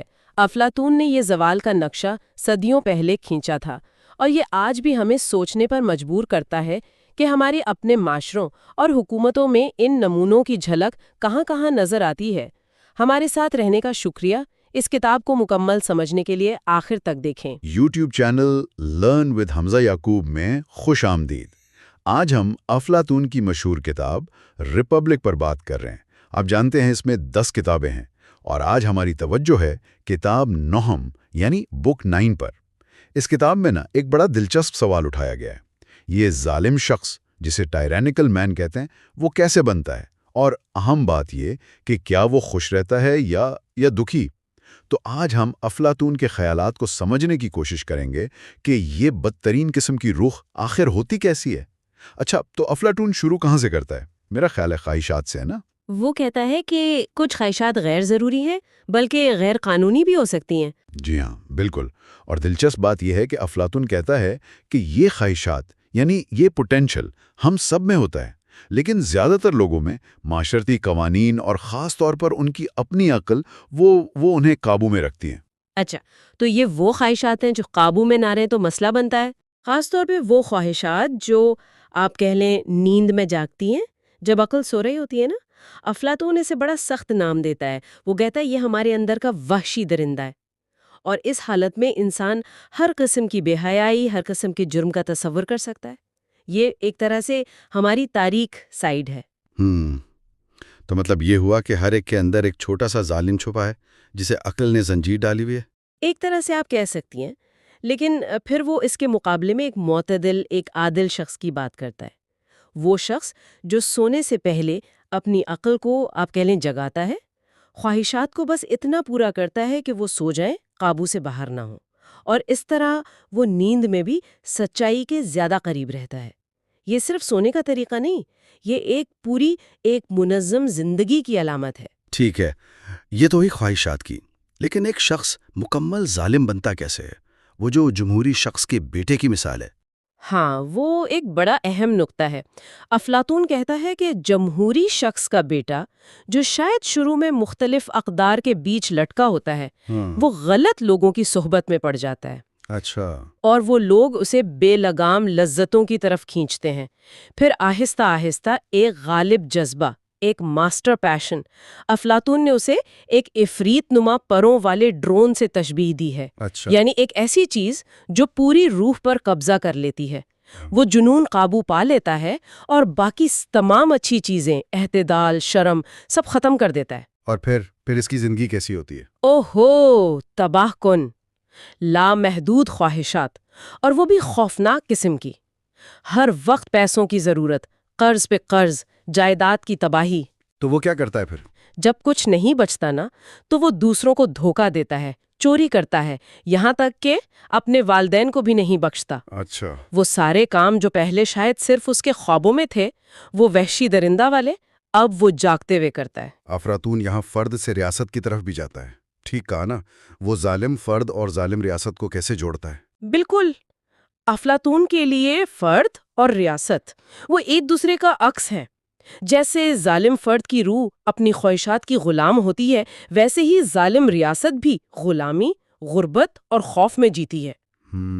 وہ جو ظالم حکمران ہوتا ہے نا، جو بظاہر سب سے طاقتور لگتا ہے، افلاطون کہتا ہے وہ اصل میں سب سے زیادہ دکھی اور خوفزدہ ہے۔ اچھا، خوفزدہ کیوں؟ کیونکہ وہ اپنی ہی رعایا سے ڈرتا ہے، وہ اپنی خواہشات کا غلام ہے، اسے کبھی حقیقی آزادی نصیب نہیں ہوتی۔ افلاطون نے ایک مثال دی ہے، جیسے کوئی امیر آدمی ہو، اس کے بہت سے غلام ہوں، اور وہ کسی ویرانے میں پھنس جائے تو وہ اپنی ہی غلاموں سے ڈرے گا۔ تو خوشی کا تعلق طاقت یا دولت سے نہیں ہے، تو پھر افلاطون کے نزدیک حقیقی لذت یا خوشی کیا ہے؟ اسی بات کو سمجھانے کے لیے افلاطون 3 طرح کے انسان بتاتا ہے۔ ایک ہے منافع کا عاشق، یعنی لور آف گین، اسے پیسے سے، دولت سے لذت ملتی ہے۔ دوسرا ہے عزت کا عاشق، لور آف آنر، اسے شہرت، مقام سے خوشی ملتی ہے۔ اور تیسرا ہے حکمت کا عاشق، یعنی فلاسفر، لور آف وزڈم، اسے علم اور سچائی میں لذت ملتی ہے۔ اور ظاہر ہے افلاطون کے لیے تو فلسفی ہی سب سے بہتر ہوگا۔ یقیناً، اور اس کی وجہ یہ ہے کہ صرف فلسفی ہی تینوں قسم کی لذتوں کا تھوڑا بہت تجربہ رکھتا ہے، لیکن اس سے بھی اہم بات، اس کے پاس فیصلہ کرنے کے لیے عقل ہے، وہ دلیل سے پرکھ سکتا ہے۔ وہ کہتا ہے کہ بہت سی جو عام لذتیں ہیں نا، جیسے بیماری کے بعد صحت، وہ اصل میں لذت نہیں، وہ تو بس تکلیف کا خاتمہ ہے۔ اچھا، حقیقی لذتیں وہ ہیں جو بغیر کسی پچھلی تکلیف کے آتی ہیں، جیسے کوئی اچھی خوشبو سونگھ لی یا علم حاصل کرنے کی جو خوشی ہے۔ جسمانی خواہشات پوری کرنے سے اتنی گہری یا پائیدار تسکین نہیں ملتی جتنی روح کی ضروریات، یعنی نیکی، علم، سچائی، ان کو پورا کرنے سے ملتی ہے۔ افلاطون نے روح کی ایک تصویر بھی بنائی ہے نا، اس سب کو سمجھانے کے لیے۔ جی ہاں، بہت مشہور تصویر ہے۔ وہ کہتا ہے روح کو ایسے سمجھیں جیسے ایک وجود میں 3 چیزیں ہوں۔ ایک بہت سے سروں والا عفریت، مانسٹر، یہ ہماری بنیادی خواہشات ہیں۔ ایک شیر، یہ ہمارا جذبہ، حوصلہ، غصہ ہے۔ اور ایک انسان، یہ ہماری عقل ہے۔ تو اس تصویر میں انصاف اور ناانصافی کیسے نظر آئیں گے؟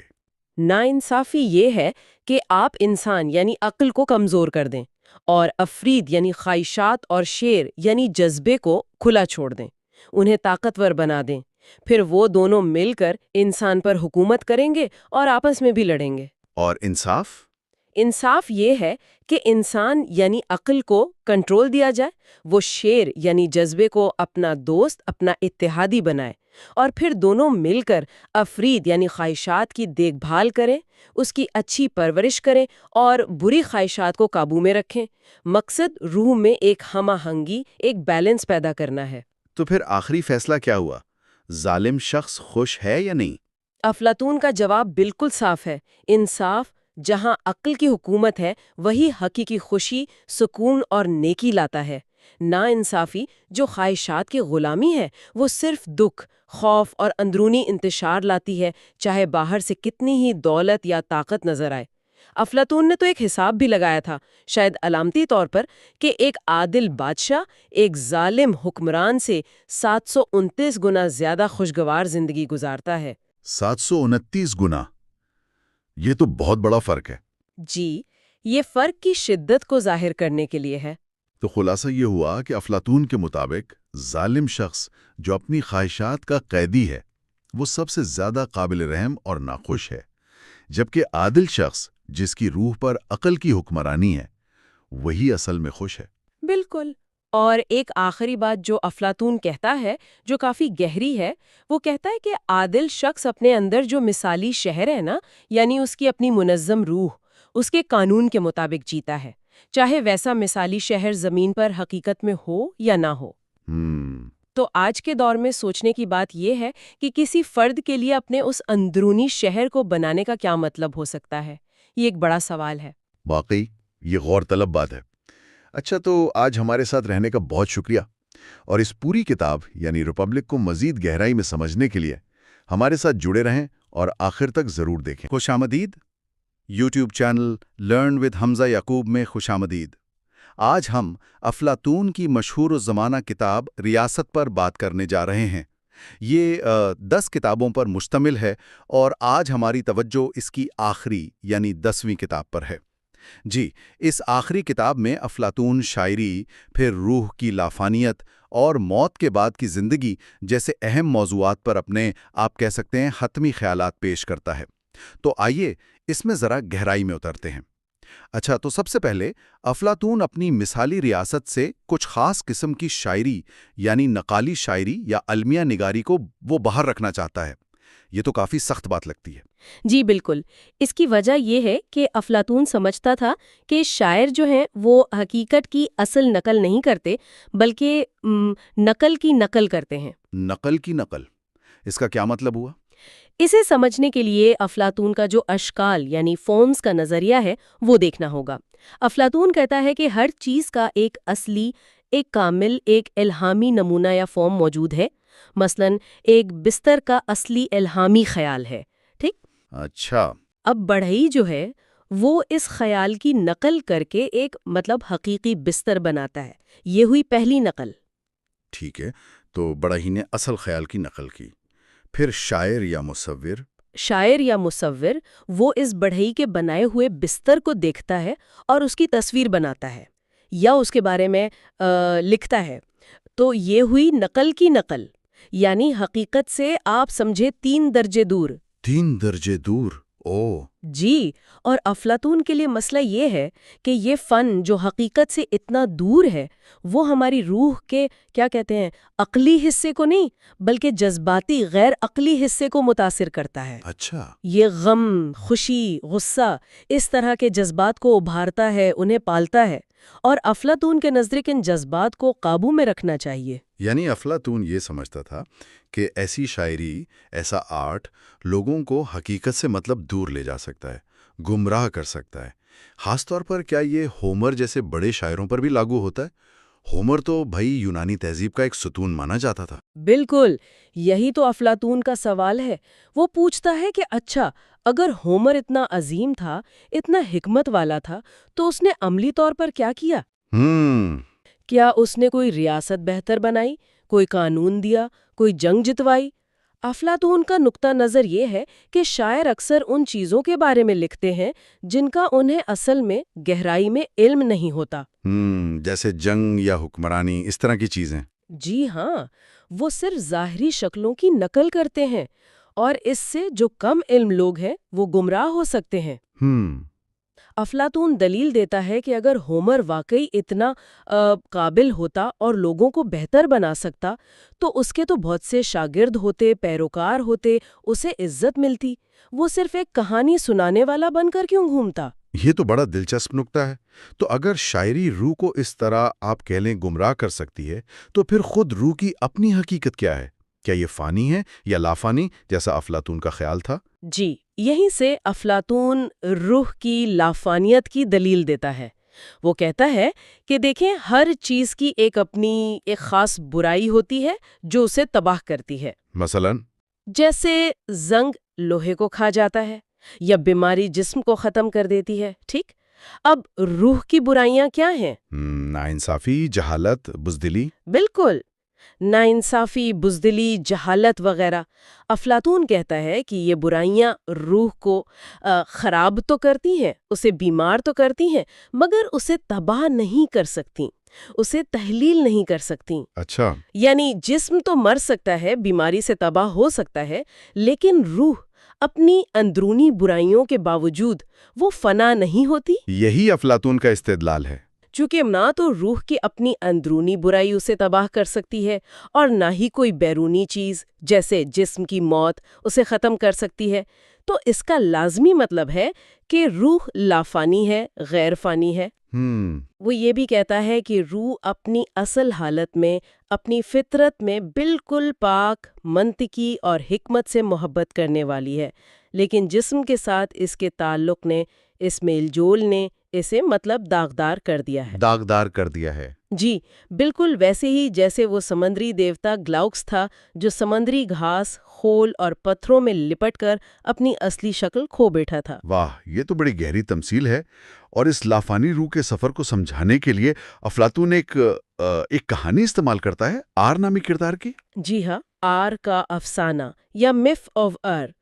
آر ایک سپاہی ہے جو جنگ میں سمجھے مارا جاتا ہے، لیکن 12 دن بعد اس کی روح واپس آ جاتی ہے اور وہ دوسری دنیا کا جو تجربہ ہے وہ بیان کرتا ہے۔ اچھا، اور اس میں کیا بیان کرتا ہے وہ؟ یہ کہانی اصل میں موت کے بعد کے انصاف کے نظام کو دکھاتی ہے، جہاں ہر اچھے یا برے عمل کا 10 گنا اجر یا سزا ملتی ہے۔ پھر 1000 سالہ سفر ہوتا ہے جس کے بعد روحوں کو دوبارہ جنم لینے کا موقع ملتا ہے۔ دوبارہ جنم، اور اس میں انتخاب یعنی چوائس بہت اہم ہے نا؟ بالکل یہی کلیدی نکتہ ہے۔ روحوں کے سامنے مختلف قسم کی زندگیاں ان کے نمونے رکھے جاتے ہیں۔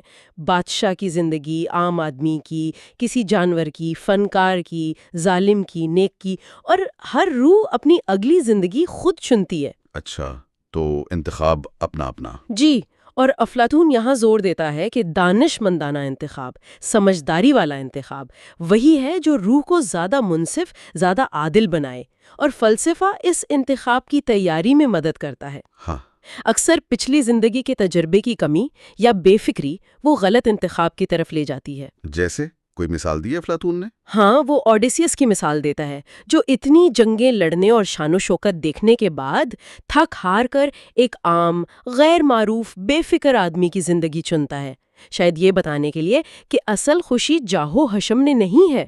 یہ تو واقعی ایک گہری ذمہ داری کا احساس دلاتا ہے کہ ہمارے انتخاب صرف اسی زندگی تک نہیں بلکہ آگے بھی چلتے ہیں۔ یقیناً۔ تو خلاصہ یہ ہے، ختمی پیغام یہ ہے کہ ہمیں انصاف اور نیکی کا راستہ نہیں چھوڑنا چاہیے، یہ جانتے ہوئے کہ ہماری روح لافانی ہے اور اسے اپنے اعمال کے نتائج کا سامنا کرنا ہوگا۔ یہ فلسفیانہ زندگی، یہ نیکی نہ صرف اس دنیا میں بلکہ موت کے بعد کے وہ جو 1000 سالہ سفر ہے اس میں بھی ہمارے لیے بھلائی کا باعث بنے گی۔